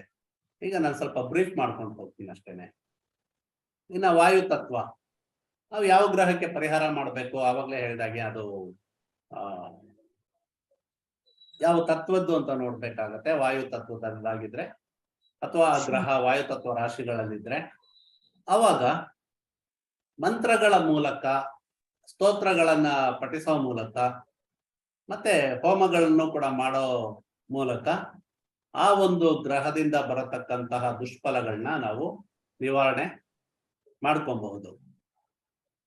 ಹಾಗೆ ವಾಯು ತತ್ವದ ಗ್ರಹಗಳಿಗೆ ನಾವು ಮಂತ್ರಗಳ ಪಠಿಸುವಾಗ, ಜಪ ಮಾಡುವಾಗ ಅಥವಾ ಹೋಮಗಳನ್ನ ಮಾಡ್ಬೇಕಾದ್ರೆ ಮೊದಲು ನಾವು ವಾಯುದೇವನ ಒಂದು ಸ್ಮರಣೆ ಮಾಡಿ, ಅವನ ಒಂದು ಆರಾಧನೆ ಮಾಡಿ, ಆರಾಧಿಸಿ ಅವನ ಒಂದು ಆಶೀರ್ವಾದ ತಗೊಂಡು ನಾವು ಆ ಒಂದು ಗ್ರಹಕ್ಕೆ ಪೂರಕವಾದ ಸಮಂಜಸವಾದ ಪರಿಹಾರ ಮಾಡಿಕೊಂಡಾಗ ಅದು ಬಹಳಷ್ಟು ಕಡಿಮೆ ಆಗ್ತಾ ಬರುತ್ತೆ. ಇನ್ನು ಪೃಥ್ವಿ ತತ್ವ, ಯಾವ ಗ್ರಹಕ್ಕೆ ನಾವು ಪರಿಹಾರ ಮಾಡಬೇಕು ಆ ಗ್ರಹ ಪೃಥ್ವಿ ತತ್ವದ್ದಾಗಿದ್ರೆ ಅಥವಾ ಪೃಥ್ವಿ ತತ್ವ ರಾಶಿಗಳಲ್ಲಿದ್ರೆ ಆಗ ಪರಿಹಾರ ಏನ್ ಮಾಡಬಹುದು ಅಂದ್ರೆ ಮನುಷ್ಯರಿಗೆ ಅಥವಾ ಪ್ರಾಣಿಗಳಿಗೆ, ಪಕ್ಷಿಗಳಿಗೆ ಆಹಾರ ಕೊಡೋದ್ರಿಂದ, ಅದಕ್ಕೆ ಮೇವು, ಆಹಾರ, ಕಾಳುಗಳು, ಇಲ್ಲ ಮನುಷ್ಯರಾದ್ರೆ ಊಟ ಮಾಡಿಸೋದು, ಹಣ್ಣು ಹಂಪಲುಗಳನ್ನ ಕೊಡೋದು, ಹೀಗೆ ಅದಕ್ಕೆ ಯಾವ್ದು ಆಹಾರನೋ ಅದಕ್ಕೆ ಸರಿಯಾದ ಒಂದು ಆಹಾರ ಕೊಡೋದ್ರಿಂದ ಪರಿಹಾರ ಅತ್ಯಂತ ಸರಳವಾಗಿ, ಸುಲಭವಾಗಿ ಮುಗಿಯುತ್ತೆ. ತುಂಬಾ ಸರಳವಾಗಿರುತ್ತೆ ಪರಿಹಾರಗಳು. ಹಾಗೆ ಯಾವುದೇ ಒಂದು ಪರಿಹಾರ ಮಾಡ್ಬೇಕಾದ್ರೂ ಪೃಥ್ವಿ ತತ್ವದ ರಾಶಿಗಳಿಗೆ, ಗ್ರಹಗಳಿಗೆ ಪರಿಹಾರ ಮಾಡ್ಬೇಕಾದ್ರೆ ಮೊದಲು ಭೂದೇವಿನ ನಮಸ್ಕಾರ ಮಾಡಿ ಅದಕ್ಕೆ ಒಂದು ಭೂದೇವತೆಯ ಒಂದು ಆಶೀರ್ವಾದ ಪಡೆದು ನಂತರ ಪರಿಹಾರಗಳನ್ನ ಮಾಡಿದ್ರೆ ಫಲಗಳು ಬೇಗನೆ ಸಿದ್ಧಿಸತ್ತೆ ಅಂತೇಳಿ ನಮ್ಮ ಋಷಿ ಮುನಿಗಳು ತಿಳಿಸಿದ್ದಾರೆ. ಇನ್ನು ನೆಕ್ಸ್ಟ್ 3 ಆಯ್ತು, ಪೃಥ್ವಿ ತತ್ವ ಆಯ್ತು. ಜಲತತ್ವ, ಜಲತತ್ವ ಯಾವ ಗ್ರಹಕ್ಕೆ ನಾವು ಪರಿಹಾರ ಮಾಡಬೇಕು, ಆ ಗ್ರಹ ಏನಾದ್ರು ಜಲತತ್ವದಲ್ಲಿ ಇದ್ದಿದೆ ಆದ್ರೆ ಅಥವಾ ಗ್ರಹ ಜಲತತ್ವದ ಗ್ರಹ ಆಗಿದ್ರೆ, ಜಲತತ್ವ ರಾಶಿಗಳಲ್ಲಿದ್ರೆ ಅವಾಗ ನೀರು ಎಲ್ಲಿರುತ್ತೆ ಅಂದ್ರೆ ಹರಿಯೋ ನೀರು, ಏನಾದ್ರು ಹರಿಯೋ ನೀರಿದ್ದಾಗ ಆ ನೀರಿಗೆ ಬಾಗಿನ ಸಮರ್ಪಿಸೋದ್ರಿಂದ, ಹಾಗೆ ಆಯಾ ಗ್ರಹಕ್ಕೆ ಹೇಳಿರೋ ಒಂದು ದ್ರವ್ಯಗಳು ಏನಿರುತ್ತೆ ಆ ದ್ರವ್ಯಗಳನ್ನ ನೀರಿಗೆ ಸಮರ್ಪಣೆ ಮಾಡೋದ್ರಿಂದ ಪರಿಹಾರಗಳು ತುಂಬಾ ಚೆನ್ನಾಗಿ ಫಲಗಳನ್ನ ಕೊಡುತ್ತೆ. ಹಾಗೆ ಮಾಡೋ ಮುಂಚೆ ಜಲತತ್ವ ಅಂದ್ರೆ ವರುಣ ದೇವನ್ನ ನಾವು ಆರಾಧನೆ ಮಾಡಿ ಅವನ ಆಶೀರ್ವಾದ ಪಡೆದು ನಂತರ ಜಲತತ್ವದ ಗ್ರಹಗಳಿಗೆ ಮಾಡಬಹುದು. ಅಥವಾ ಗಂಗಾ ಮಾತೆಗೆ ನಮಸ್ಕಾರ ಮಾಡಿ ಅಲ್ಲೊಂದು ಪೂಜೆ ಮಾಡಿ ಆಶೀರ್ವಾದ ತಗೊಂಡು ನೆಕ್ಸ್ಟ್ ನಾವು ಪರಿಹಾರ ಮಾಡಿದ್ರೆ ಆಗ ಪರಿಹಾರಗಳು ಚೆನ್ನಾಗಿ ನಮ್ಗೆ ಸಿಗತ್ತೆ. ಇನ್ನ ದಿಕ್ಕುಗಳು, ನಾ ಹೇಳಿದೆ ಗ್ರಹಗಳಿಗೂ ದಿಕ್ಕುಗಳು ಚಕ್ರದಲ್ಲಿ ಇರೋ ಮನೆಗಳಿಗೆ ದಿಕ್ಕುಗಳಿದೆ ಇದಕ್ಕೆ ಅಂತ ಹೇಳಿ. ಈಗ ದಿಕ್ಕುಗಳು ನೋಡೋದಾದ್ರೆ ಮೇಷರಾಶಿ, ಮೇಷದಿಂದಾನೇ ತಗೊಳ್ಬೇಕು, ಯಾಕೆಂದ್ರೆ ಮೊದಲನೇ ಮನೆ ಅದೇ ಬರುತ್ತೆ. ಮೇಷಕ್ಕೆ ಪೂರ್ವ, ವೃಷಭಕ್ಕೆ ದಕ್ಷಿಣ ದಿಕ್ಕು ಬರುತ್ತೆ, ಮಿಥುನಕ್ಕೆ ಪಶ್ಚಿಮ ದಿಕ್ಕು. ಇದು ನಾನು ವಿಡಿಯೋ ಕಳಿಸ್ತೀನಿ, ನೋಡ್ಕೊಬಹುದು ನೀವೆಲ್ಲರೂ. ಮಿಥುನಕ್ಕೆ ಪಶ್ಚಿಮ ಬರುತ್ತೆ, ಕಟಕ ರಾಶಿಗೆ ಉತ್ತರ ದಿಕ್ಕು, ಸಿಂಹ ರಾಶಿಗೆ ಪೂರ್ವ ದಿಕ್ಕು, ಕನ್ಯಾ ರಾಶಿಗೆ ದಕ್ಷಿಣ ದಿಕ್ಕು, ತುಲಾ ರಾಶಿಗೆ ಪಶ್ಚಿಮ ದಿಕ್ಕು, ವೃಶ್ಚಿಕ ರಾಶಿಗೆ ಉತ್ತರ ದಿಕ್ಕು, ಧನುರ್ ರಾಶಿಗೆ ಪೂರ್ವ ದಿಕ್ಕು, ಮಕರ ರಾಶಿಗೆ ದಕ್ಷಿಣ ದಿಕ್ಕು, ಕುಂಭ ರಾಶಿಗೆ ಪಶ್ಚಿಮ ದಿಕ್ಕು, ಹಾಗೆ ಮೀನ ರಾಶಿಗೆ ಉತ್ತರ ದಿಕ್ಕು. ಹೀಗೆ 12 ರಾಶಿಗಳಿಗೂ ದಿಕ್ಕುಗಳನ್ನ ನಮ್ಮ ಪೂರ್ವಿಕರು ಕೊಟ್ಟಿದ್ದಾರೆ. ಹಾಗೆ ನಾವು ಯಾವ್ದಾದ್ರು ಒಂದು ಗ್ರಹಕ್ಕೆ ಸಂಬಂಧಿಸಿದ ಒಂದು ಪರಿಹಾರ ಮಾಡ್ಬೇಕಾಗಿದ್ರೆ ಅವಾಗ ನಾವು ಆ ಗ್ರಹ ಯಾವ ರಾಶಿನಲ್ಲಿದೆ ನೋಡಿಕೊಂಡು ಆ ರಾಶಿಗೆ ಹೇಳಿರೋ ದಿಕ್ಕಿಗೆ ಅಭಿಮುಖವಾಗಿ ಪರಿಹಾರಗಳನ್ನ ಮಾಡಿದಾಗ ಆ ಪರಿಹಾರಗಳು ತುಂಬಾ ಚೆನ್ನಾಗಿ ನಮಗೆ ಸಹಕಾರ ನೀಡತ್ತೆ, ತುಂಬಾ ಚೆನ್ನಾಗಿ ಫಲಗಳು ಸಿಗುತ್ತೆ. ಆಕ್ಚುಲಿ ಎಷ್ಟೋ ಜನ ಫೇಲ್ ಆಗೋದು ಹಾಗೇನೆ. ಸಾಮಾನ್ಯವಾಗಿ ಪುರೋಹಿತರನ್ನು ಕರೆದು ಪರಿಹಾರಗಳು ಹೇಳಿದಾಗ ಅವರು ಪೂರ್ವ ಕೂತ್ಕೊಳ್ಳಿ ಇಲ್ಲ ಉತ್ತರ ಕೂತ್ಕೊಳ್ಳಿ ಅಂತಾರೆ. ನಮ್ಗೆ ಎಷ್ಟೋ ಸತಿ ದಕ್ಷಿಣ ಕೂತ್ಕೊಂಡು ಮಾಡೋಂತಹ ಸಂದರ್ಭ ಇರುತ್ತೆ, ಪಶ್ಚಿಮಕ್ಕೆ ಕೂತ್ಕೊಂಡು ಮಾಡೋ ಸಂದರ್ಭ ಇರುತ್ತೆ. ಅವಾಗ ಇದನ್ನ ನೋಡಿದ್ರೆ ನೀವು ತಿಳ್ಕೊಂಡಿದ್ದಾಗ ನೀವು ಅದಕ್ಕೆ ಸರಿಯಾಗಿರೋ ದಿಕ್ಕನ್ನ ಆರಿಸ್ಕೊಂಡು ಆ ದಿಕ್ಕಿನಲ್ಲಿ ಕುಳಿತುಕೊಂಡು ಪರಿಹಾರಗಳನ್ನ ಮಾಡ್ಕೊಂಡಾಗ ಅದು ತುಂಬಾ ಚೆನ್ನಾಗಿ ವರ್ಕ್ ಮಾಡತ್ತೆ. ಅವಾಗ ಈಗ ಒಂದು ಉದಾಹರಣೆ ಹೇಳ್ಬೇಕು ಅಂದ್ರೆ, ನಾವು ಪರಿಹಾರ ಮಾಡ್ಕೊಳ್ಳೋ ಒಂದು ಗ್ರಹ ಕಟಕ ರಾಶಿನಲ್ಲಿದೆ ಅಂತ ಹೇಳ್ತೀವಿ. ಕಟಕ ರಾಶಿನಲ್ಲಿದ್ರೆ ಆ ಕಟಕ ರಾಶಿಗೆ ಹೇಳಿರೋ ದಿಕ್ಕು ಯಾವುದು ಅಂತ ಅಂದ್ರೆ ಉತ್ತರ ದಿಕ್ಕಾಗುತ್ತೆ. ಆಗ ನಾವು ಉತ್ತರಾಭಿಮುಖವಾಗಿ ಪರಿಹಾರ ಮಾಡಿದ್ರೆ ಪರಿಹಾರ ಆಗ್ಬಹುದಲ್ವಾ? ಆಗದೆ ಇರೋಕ್ ಸಾಧ್ಯತೆ ಕಡಿಮೆ. ಕಟಕ ರಾಶಿನಲ್ಲಿರೋ ಗ್ರಹಕ್ಕೆ ನಾವು ಪರಿಹಾರ ಮಾಡ್ಬೇಕಾದ್ರೆ ಉತ್ತರ ದಿಕ್ಕಕ್ಕೆ ತಿರ್ಕೊಂಡು ನಾವು ಪರಿಹಾರ ಮಾಡಿದಾಗ ನಿಮ್ಗೆ ಡೆಫಿನೆಟ್ ಆಗಿ ಅದೊಂದು ಪರಿಹಾರ ಡೆಫಿನೆಟ್ ಆಗಿ ಆಗೇ ಆಗುತ್ತೆ.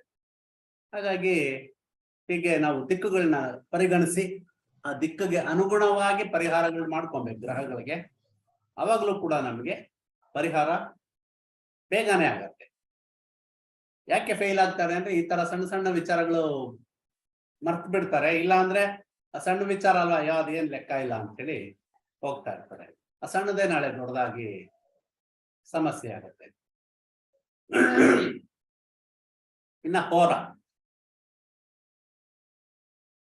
ಸಾಮಾನ್ಯವಾಗಿ ಯಾವುದೇ ಒಂದು ಗ್ರಹದ ಪರಿಹಾರಗಳನ್ನ ನಾವು ಮಾಡ್ಕೊಬೇಕಾದ್ರೆ ಯಾವ ಗ್ರಹಕ್ಕೆ ಪರಿಹಾರ ಮಾಡಬೇಕು ಆ ಗ್ರಹಕ್ಕೆ ಸಂಬಂಧಿಸಿದ ಒಂದು ಹೋರೆಯಲ್ಲಿ ಆ ಗ್ರಹಕ್ಕೆ ಪರಿಹಾರ ಮಾಡಿಕೊಂಡ್ರೆ ಆವಾಗ ಅದ್ಭುತವಾದ ಪರಿಣಾಮ ಬೀರತ್ತೆ ಅನ್ನೋದು ಶಾಸ್ತ್ರ ಗ್ರಂಥಗಳಲ್ಲಿ ಇದರ ಉಲ್ಲೇಖ ನಮಗೆ ಸಿಗತ್ತೆ.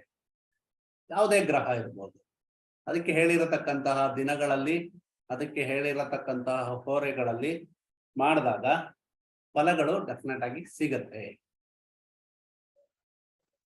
ಒಂದೊಂದು ಗ್ರಹ ಕೂಡ ಒಂದೊಂದು ದಿನಕ್ಕೆ ಹೋರಾಧಿಪತಿಗಳಾಗ್ತವೆ. ಭಾನುವಾರಕ್ಕೆ ಸೂರ್ಯ ಹೋರಾಧಿಪತಿ ಆಗ್ತಾನೆ, ಸೋಮವಾರಕ್ಕೆ ಚಂದ್ರ ಬರ್ತಾನೆ. ಭಾನುವಾರ ಅಂದಾಗ ಸೂರ್ಯ ಜೊತೆಗೆ ಕೆಲವೊಮ್ಮೆ ರಾಹು ಕೂಡ ನಾವು ತಗೊಬೇಕಾಗತ್ತೆ, ಅದು ನೋಡ್ಕೊಂಡು ನಿರ್ಧಾರ ಮಾಡ್ಬೇಕಾಗತ್ತೆ.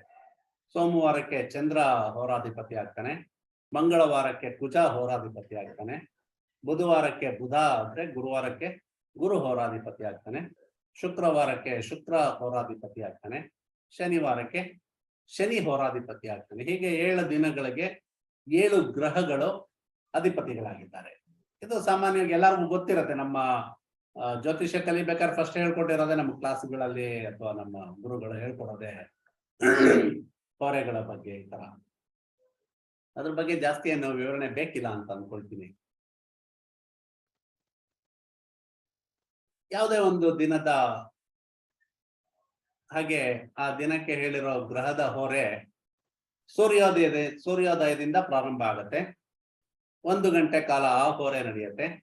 ಅದಾದ್ಮೇಲೆ ನೆಕ್ಸ್ಟ್ ಇನ್ನೊಂದು ಹೊರೆ ಬರುತ್ತೆ. ಅಂದ್ರೆ ಅದರ ಹಿಂದಿನ 3 ದಿನಗಳ ಹಿಂದೆ ಏನಿರುತ್ತೆ ಆ ಹೊರೆ ನೆಕ್ಸ್ಟ್ ಬರುತ್ತೆ. ಈಗ ಸೂರ್ಯ ಫಸ್ಟ್ ರವಿ ಹೊರೆ ಬಂದ್ರೆ ಭಾನುವಾರ ಆಗಿ ಶುಕ್ರ ಹೊರೆ 2ನೇ ಹೊರೆ ಆಗಿ ಬರುತ್ತೆ. 3ನೇ ಹೊರೆ ಆಗಿ ಬುಧ ಹೊರೆ ಬರುತ್ತೆ. 4ನೇ ಹೊರೆ ಆಗಿ ಚಂದ್ರ ಹೊರೆ ಬರುತ್ತೆ. ಹಾಗೆ 5ನೇ ಹೊರೆ ಶನಿ ಹೊರೆ ಆಗುತ್ತೆ. 6ನೇ ಹೊರೆ ಗುರು ಹೊರೆ ಆಗುತ್ತೆ. ನೆಕ್ಸ್ಟ್ ಕುಜ ಹೊರೆ, ರವಿ ಹೊರೆ, ಶುಕ್ರ ಹೊರೆ, ಹೀಗೆ ಕಂಟಿನ್ಯೂ ಆಗ್ತಾ ಹೋಗುತ್ತೆ. ಪ್ರತಿಯೊಂದು ಗ್ರಹದ್ದು ಹಾಗೇನೆ. ಸೊ ಈ ರೀತಿ ಹೊರೆನ ನಾವು ತಿಳ್ಕೊಬಹುದು. ಇನ್ನ ಆಯುರ್ವೇದದ ಗುಣಗಳ ಬಗ್ಗೆ ನಾನು ಹೇಳಿದ್ದೆ. ವಾತ, ಪಿತ್ತ, ಕಫ ಅಂತ ಹೇಳಿ. ಇದರ ಒಂದು ಗುಣಗಳನ್ನ ನೋಡೋದಾದ್ರೆ, ಈ ವಾತ ಏನಂದ್ರೆ ಶೀತ ಪ್ರಕೃತಿ ಇರುತ್ತೆ, ಶುಷ್ಕತೆ ಇರುತ್ತೆ, ಹಾಗೆ ಹಗುರವಾಗಿರುತ್ತೆ, ಮತ್ತೆ ಮೂಮೆಂಟ್, ಚಲನೆ ಹೇಳ್ತಾರೆ ಇದಕ್ಕೆ. ದುಡುಕು ಸ್ವಭಾವದವರಾಗಿರ್ತಾರೆ. ವಾಯು ತತ್ವದ ರಾಶಿಗಳಲ್ಲಿ ಇರ್ತಾರೆ. ಜೊತೆಗೆ ಇವರು ಆಧ್ಯಾತ್ಮಿಕತೆನ ತುಂಬಾ ಇಷ್ಟಪಡ್ತಾರೆ. ಆಕ್ಚುಲಿ ತುಂಬಾ ಆಧ್ಯಾತ್ಮಿಕತೆಗೆ ಹೆಚ್ಚು ಒತ್ತು ಕೊಡೋರಾಗಿರ್ತಾರೆ. ವೃಷದೇಹಿಗಳಾಗಿರ್ತಾರೆ ಇವರು. ನೋಡಿ, ವಾತರೋಗ ಇರೋರು ತುಂಬಾ ದಪ್ಪ ಆಗಕ್ ಸಾಧ್ಯ ಇಲ್ಲ, ಅವ್ರು ಸಣ್ಣಗೆ ಇರ್ತಾರೆ. ಆಕ್ಚುಲಿ ಕಹಿ ರುಚಿ ಇಷ್ಟಪಡ್ತಾರೆ. ಕಹಿ ರುಚಿ ಅಂತ ಮೂಲ ವಿಗ್ರಹ ಯಾವತ್ತೂ ಇದಿರಲ್ಲ. ವಿಗ್ರಹ ಇವಾಗ ಸಿಗಂದೂರ್ ಚೌಡೇಶ್ವರಿ ಎಲ್ಲಿ ವಿಗ್ರಹ ಇರ್ತಿದೆ. ಇನ್ನ ಇಲ್ಲಿ ಮೊನ್ನೆ ಯಾರಿಗ್ ಹೋಗಿದ್ದೆ ನಾನು, ಜಾತ್ರೆಗೆ ಯಾವಕ್ಕೂ ಹೋಗಿದ್ದಲ್ಲ, ಯಾವ್ದೋ ಜಾತ್ರೆಗೆ ಹೋಗಿದ್ದೆ, ಅಲ್ಲೂ ಚೌಡೇಶ್ವರಿನೇ, ಅಲ್ಲೂ ಯಾವ್ದು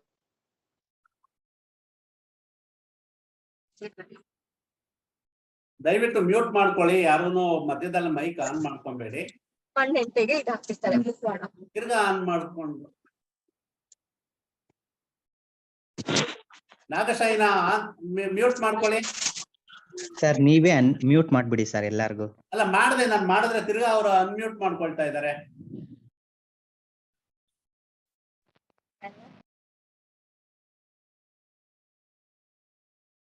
ನಾನ್ ಮ್ಯೂಟ್ ಮಾಡಿದ್ರೆ ನಾಗಶಾಯಿನ ಅವರು ಬಹಳ ಸತ್ಯ ಮಾಡ್ತಾರ. ಅವರು ಯಾಕೆ ಅವ್ರೇನ ಮೋಸ್ಟ್ಲಿ ನಾನು ಮ್ಯೂಟ್ ಮಾಡಿದೆ ಅಂದ್ಬಿಟ್ಟು ಅವರು ಮ್ಯೂಟ್ ಮಾಡಕ್ ಹೋಗಿ ಅನ್ಮ್ಯೂಟ್ ಆಗ್ತಾ ಇದೆ ಅಂತ ಕಾಣಿಸುತ್ತೆ. ಹಾಗೆ ಇವರು ಏನ್ ಹೇಳ್ತಾ ಇದೆ, ವೃಷದೇಹಿಗಳಾಗಿರ್ತಾರೆ. ಬಡಕಲು ದೇಹ ಇರುತ್ತೆ. ಆಕ್ಚುಲಿ ಸಣ್ಣಗೆ ಇರ್ತಾರೆ ಅವರು. ಆಕ್ಚುಲಿ ತುಂಬಾ ದಪ್ಪ ಆಗಲ್ಲ. ಕಹಿ ರುಚಿ ಬರುತ್ತೆ. ಜೊತೆಗೆ ಅವರು ಮನಸ್ಥಿತಿ ಕೂಡ ಸಂಕುಚಿತ ಮನೋಭಾವದವರಾಗಿರ್ತಾರೆ. ತುಂಬಾ ಸಂಕುಚಿತ ಮನೋಭಾವ ಒಂದ್ ರೀತಿ. ಜೊತೆಗೆ ಕಟು ಪದಾರ್ಥಗಳನ್ನ ಇವ್ರು ಇಷ್ಟಪಡ್ತಾರೆ. ಕಟುವಾದ ಒಂದು ಪದಾರ್ಥಗಳಿದ್ರೆ ಅವ್ರು ಅದನ್ನ ತುಂಬಾ ಇಷ್ಟಪಡ್ತಾರೆ. ಇದಿಷ್ಟು ವಾತ ಪ್ರಕೃತಿಯ ಗುಣಲಕ್ಷಣಗಳು. ಇದ್ರ ಬಗ್ಗೆ ಇನ್ನೂ ಇದೆ, ನಾನು ಅದನ್ನ ಕ್ಲಾಸಲ್ಲಿ ಕೊಡ್ತೀನಿ. ಈಗ ಸದ್ಯಕ್ಕೆ ಇಷ್ಟು ತಿಳ್ಕೊಂಡಿರೋಣ. ಇನ್ನ ಪಿತ್ತ ಪ್ರಕೃತಿ ತಗೊಂಡಾಗ ಉಷ್ಣ ಪ್ರಕೃತಿ ಇರುತ್ತೆ. ಇದು ಪಿತ್ತ ಅಂದ್ರೆ ಉಷ್ಣ ಪ್ರಕೃತಿ ಇರೋರಿಗೆ ಪಿತ್ತ ಜಾಸ್ತಿ ಇರುತ್ತೆ. ಜಿಡ್ಡಿನಿಂದ ಕೂಡಿದ ಅಂತಹ ಇದು ತೋರ್ಸತ್ತಿಲ್ಲಿ. ಇವರು ಕೂಡ ತುಂಬಾ ಲೈಟ್ ಆಗಿರ್ತಾರೆ, ತುಂಬಾ ಹಗುರವಾಗಿರ್ತಾರೆ. ಅಗ್ನಿ ತತ್ವದ ಒಂದು ರಾಶಿಗೆ ಬರುತ್ತಿದ್ದು, ಅಗ್ನಿ ತತ್ವಕ್ಕೆ ಬರುತ್ತೆ. ಇವರು ತುಂಬಾ ರೋಮಾಂಚನಗೊಳ್ಳೋದು ಜಾಸ್ತಿ. ಸಡನ್ ಆಗಿ ಏನೇ ವಿಚಾರ ಇದ್ರು ಇವ್ರಿಗೊಂಥರ ರೋಮಾಂಚನ ಅದು. ಹಾಗೆ ಆ ತರ ಒಂದು ಮನಸ್ಥಿತಿ ಇರುತ್ತೆ. ಜೊತೆಗೆ ಇವರು ಜೀವನದಲ್ಲಿ ಅತ್ಯಂತ ಯಶಸ್ವಿಗಳು ಅಂತ ಹೇಳಬಹುದು. ಯಶಸ್ಸು ಅನ್ನೋದು ಇವ್ರನ್ನ ಅದು ಹುಡುಕೊಂಡ್ ಬರ್ತಾ ಇಲ್ಲ, ಇವರು ಅದನ್ನು ಹುಡುಕೊಂಡು ಹೋಗ್ತಾರೆ. ಒಟ್ನಲ್ಲಿ ಯಶಸ್ಸಂತೂ ಕಟ್ಟಿಟ್ಟ ಬುದ್ಧಿ. ಏನಾದ್ರು ಒಂದು ಅನ್ಕೊಂಡ್ರೆ ಮಾಡ್ಬೇಕು ಅಂತ ಡೆಫಿನೆಟ್ ಆಗಿ ಅದನ್ನ ಸಾಧಿಸ್ತಾರೆ. ಆಕ್ರಮಣಕಾರಿಗಳಾಗಿರ್ತಾರೆ. ನೋಡಿ, ಪಿತ್ತ ಪ್ರಕೃತಿ ಉಷ್ಣ ಪ್ರಕೃತಿ ಇರೋರ್ನ ಹೋಗಿ ನೀವು ಸ್ವಲ್ಪ ಕೆಣಕ್ ನೋಡಿ, ಅವರು ಅಗ್ನಿ ತತ್ವದ ರಾಶಿ ಅಂತ ಹೇಳಿದೆ, ಅಷ್ಟು ಜೋರಾಗಿ ಅವರು ಬ್ಲಾಸ್ಟ್ ಆದಂಗ ಆಗ್ತಾರೆ. ಆಕ್ಚುಲಿ ಆಕ್ರಮಣಕಾರಿಗಳಾಗಿರ್ತಾರೆ. ಮೇಲ್ ಬಿದ್ಬಿಡ್ತಾರ ಅವ್ರು, ಏನ್ ಯೋಚನೆ ಮಾಡೋ ಅಷ್ಟಿಲ್ಲ. ಇವ್ರಿಗೆ ಹುಳಿ ಪದಾರ್ಥ ಸ್ವಲ್ಪ ಇಷ್ಟ ಆಗುತ್ತೆ. ಇವ್ರಿಗೂ ಕೂಡ ಕಟು ರುಚಿ ಇಷ್ಟಪಡ್ತಾರೆ. ಹಾಗೆ ಉಪ್ಪಿನ ಒಂದು ಇದಕ್ಕೆ ಸೇರ್ಕೊಳ್ಳೋದಿದು. ಮತ್ತೆ ಅವ್ರ ಹತ್ರ ಸ್ವಲ್ಪ ದುರ್ಗಂಧ ಕೂಡ ಜಾಸ್ತಿ ಇರುತ್ತೆ. ಯಾಕೆ ಅಂದ್ರೆ ಅಗ್ನಿ ತತ್ವ, ಬೆವರೋದ್ ಜಾಸ್ತಿ, ಮತ್ತೆ ಅಷ್ಟೊಂದು ತುಂಬಾ ಕ್ಲೀನ್ ಆಗಿರ್ತಾರೆ ಅಂತ ಹೇಳಕ್ ಬರಲ್ಲ. ಹಾಗಾಗಿ ದುರ್ಗಂಧ ಅನ್ನೋದು ಇವರ ಹತ್ರ ಸ್ವಲ್ಪ ಜಾಸ್ತಿ ಇರುತ್ತೆ ಅಂತ ಹೇಳ್ಬಹುದು. ಇದಿಷ್ಟು ಪಿತ್ತ ಪ್ರಕೃತಿಯವರ ವಿಚಾರಗಳು. ಇನ್ನ ನೆಕ್ಸ್ಟ್ ಕಫ, ಇದು ಮೂರನೇದು. ಕೋಲ್ಡ್ ಅಂತ ಹೇಳ್ಬೋದು, ತಂಪಾದ ಒಂದು ವಾತಾವರಣ ಇದಕ್ಕೆ. ಇವರು ಕೂಡ ಜಿಡ್ಡಿನಿಂದ ಕೂಡಿದವರಾಗಿರ್ತಾರೆ. ಇವರು ಕೂಡ ಹಗುರವಾಗೇ ಇರತಕ್ಕಂತಹವರು. ಸಾರಿ, ನಾನು ಅಗ್ನಿ ತತ್ವಕ್ಕೆ ವಾಪಸ್ ಬಂದ್ಬಿಟ್ಟೆ. ಪಿತ್ತ ಪ್ರಕೃತಿಗೆ ಕಫ ಪ್ರಕೃತಿಯವರು, ಅವರು ಸಣ್ಣಗಿರಲ್ಲ, ದಡುತಿಗಳು, ತುಂಬಾ ದಪ್ಪಗಿರ್ತಾರೆ. ಆಕ್ಚುಲಿ ಗುರುಗ್ರಹ ನೆನೆಸ್ಕೊಬಹುದು ನಾವು. ಗುರುಗ್ರಹ ಅಂದ್ರೇನೆ ಕಫ ಪ್ರಕೃತಿ. ಹಾಗೆ ಇವ್ರುಗಳು ಕೂಡ ದಡುತಿ ದೇಹ ಹೊಂದಿದವರಾಗಿರ್ತಾರೆ. ನೋಡಿ, ಯಾರ ಇದರಲ್ಲಿ ಗುರು ತುಂಬಾ ಇದಾಗಿರುತ್ತೆ ಅಂತ ಅವರು ತುಂಬಾ ದಪ್ಪಗಿರ್ತಾರೆ. ಆಕ್ಚುಲಿ ಸ್ಥಿರ ಮನಸ್ಸಿನವರಾಗಿರ್ತಾರೆ ಅಂತ ಹೇಳ್ಬೋದು. ಅವರು ಯಾವ್ದಾದ್ರು ಒಂದು ಥಿಂಕ್ ಮಾಡಿದ್ರೆ ಅದನ್ನ ಸ್ಥಿರವಾಗಿ ಯೋಚನೆ ಮಾಡ್ತಾರೆ, ಸ್ಥಿರವಾಗಿ ಮಾಡ್ತಾರೆ. ಏನೇ ಮಾಡಿದ್ರು ಅದು ಸ್ಥಿರವಾಗಿ ಇರ್ಬೇಕು ಅಂತ ಯೋಚನೆ ಮಾಡ್ತಾರೆ. ಬಹಳ ಕಾಲ ಇರ್ಬೇಕು ಅಂತ ಯೋಚನೆ ಮಾಡೋರಾಗಿರ್ತಾರೆ. ಹಾಗೇನೆ ಕ್ರಮಬದ್ಧ ಜೀವನ ಮಾಡೋರಾಗಿರ್ತಾರೆ. ಗುರು ಅಂದ್ರೇನೆ ಶಿಸ್ತು, ಕ್ರಮ, ಅದು ಡೆಫಿನೆಟ್. ಜೊತೆಗೆ ಸ್ವಲ್ಪ ದುರಾಸೆ ಕೂಡ ಇವರಿಗೆ ಇರತ್ತೆ ಅಂತ ಹೇಳ್ಬಹುದು. ಸ್ವಲ್ಪ ದುರಾಸೆ ಪಡೋರಾಗಿರ್ತಾರೆ. ಇನ್ನ ಇವರು ಸಿಹಿ ಪದಾರ್ಥ ತುಂಬಾ ಇಷ್ಟಪಡ್ತಾರೆ. ಉಪ್ಪು, ಹುಳಿ, ಕೆನೆಭರಿತ ಪದಾರ್ಥಗಳು, ಜೊತೆಗೆ ಚೆನ್ನಾಗಿ ಬೆಂದಿರೋ ಪದಾರ್ಥಗಳನ್ನ ಇಷ್ಟಪಡ್ತಾರೆ. ಅರ್ಧ ಬೇಯಿಸಿ ತಿನ್ನೋದಕ್ಕೆಲ್ಲ ಇವ್ರು ಇಷ್ಟಪಡಲ್ಲ. ಇವ್ರಿಗೇನಿದ್ರು ಏನೇ ತಿನ್ಬೇಕಾದ್ರೂ ಚೆನ್ನಾಗಿ ಬೆಂದು ಪಕ್ವವಾಗಿ ಬೆಂದಿರ್ಬೇಕು ಅಂತ ಪದಾರ್ಥಗಳನ್ನ ಇವ್ರು ತುಂಬಾ ಇಷ್ಟಪಡ್ತಾರೆ. ಇನ್ನ ದಾನಗಳು, ನೆಕ್ಸ್ಟ್ ಪರಿಹಾರಗಳಲ್ಲಿ ದಾನಗಳು. ಈ ಗ್ರಹಗಳು ಮತ್ತೆ ನಕ್ಷತ್ರಗಳ ನಾವು ಏನ್ ಪರಿಹಾರ ಹೇಳ್ತಾ ಇದ್ದೀವಿ, ಈ ಪರಿಹಾರದಲ್ಲಿ ದಾನ ಕೂಡ ಅತ್ಯಂತ ಮುಖ್ಯವಾದದ್ದು.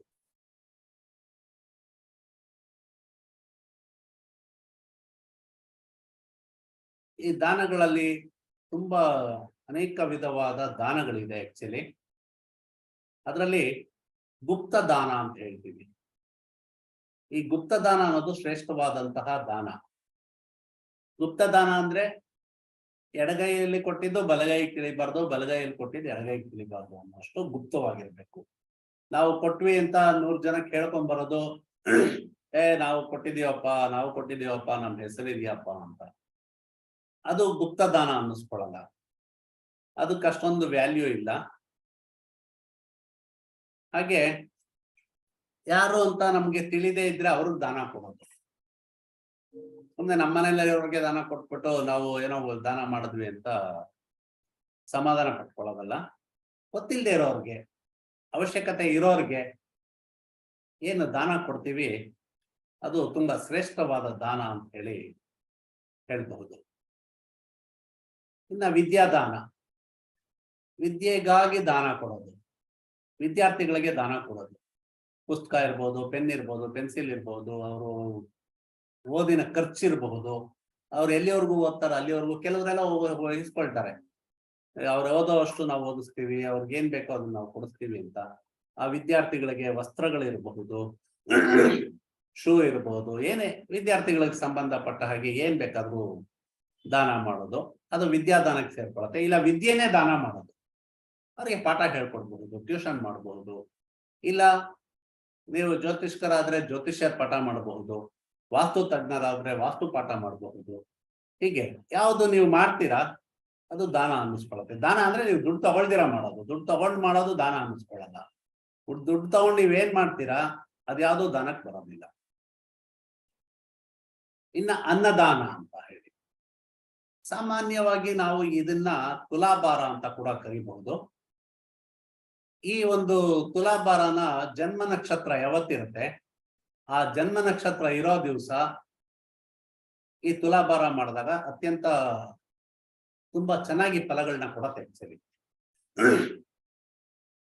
ನಿಮ್ಮ ತೂಕದಷ್ಟು ಆಹಾರ ಪದಾರ್ಥಗಳು, ನೀವು ಅನ್ನದಾನ ಅಂದ ತಕ್ಷಣ ಅನ್ನ ಬೇಯಿಸಿ ತೂಕ ಮಾಡಿ ಕೊಡೋದಲ್ಲ, ಆಹಾರ ಪದಾರ್ಥಗಳು ನಿಮ್ಗೆ ಆ ಆಹಾರ ಪದಾರ್ಥಗಳು ಎಷ್ಟಿರ್ಬೇಕು ನಿಮ್ಮ ತೂಕದಷ್ಟು.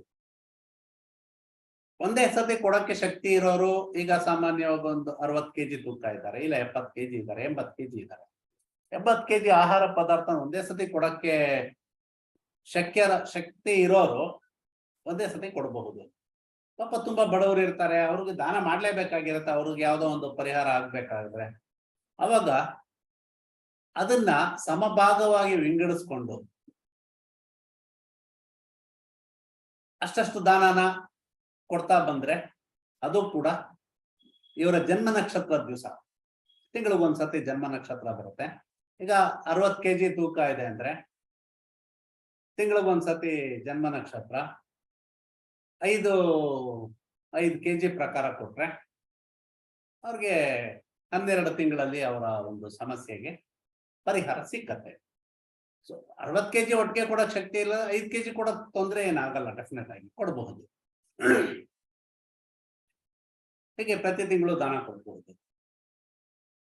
ಇದ್ರಲ್ಲಿ ಒಂದು ವಿಶೇಷತೆ ಏನಂದ್ರೆ ಈ ತರಹ ದಾನ ಕೊಡ್ಬೇಕಾದ್ರೆ ಅಥವಾ ಈ ದಾನಗಳನ್ನ ಹೇಳ್ಬೇಕಾದ್ರೆ ಅಂದ್ರೆ ತುಲಾಭಾರದ ಯಾರಿಗ್ ಹೇಳ್ಬೇಕು ಅಂತ ನೋಡೋದಾದ್ರೆ 3ನೇ ಮನೆ, 6ನೇ ಮನೆ, 8ನೇ ಮನೆ, 12ನೇ ಮನೆ, ಈ ಮನೆಗಳ ಅಧಿಪತಿಗಳು ಯಾರಿರ್ತಾರೆ ಅವರುಗಳಿಗೆ ಮಾತ್ರ ನಾವು ಈ ತುಲಾಭಾರದ ಒಂದು ಇದನ್ನ ಹೇಳ್ಬೇಕಾಗತ್ತೆ. ಎಲ್ಲರಿಗೂ ಇದು ಹೇಳಕ್ ಬರಲ್ಲ.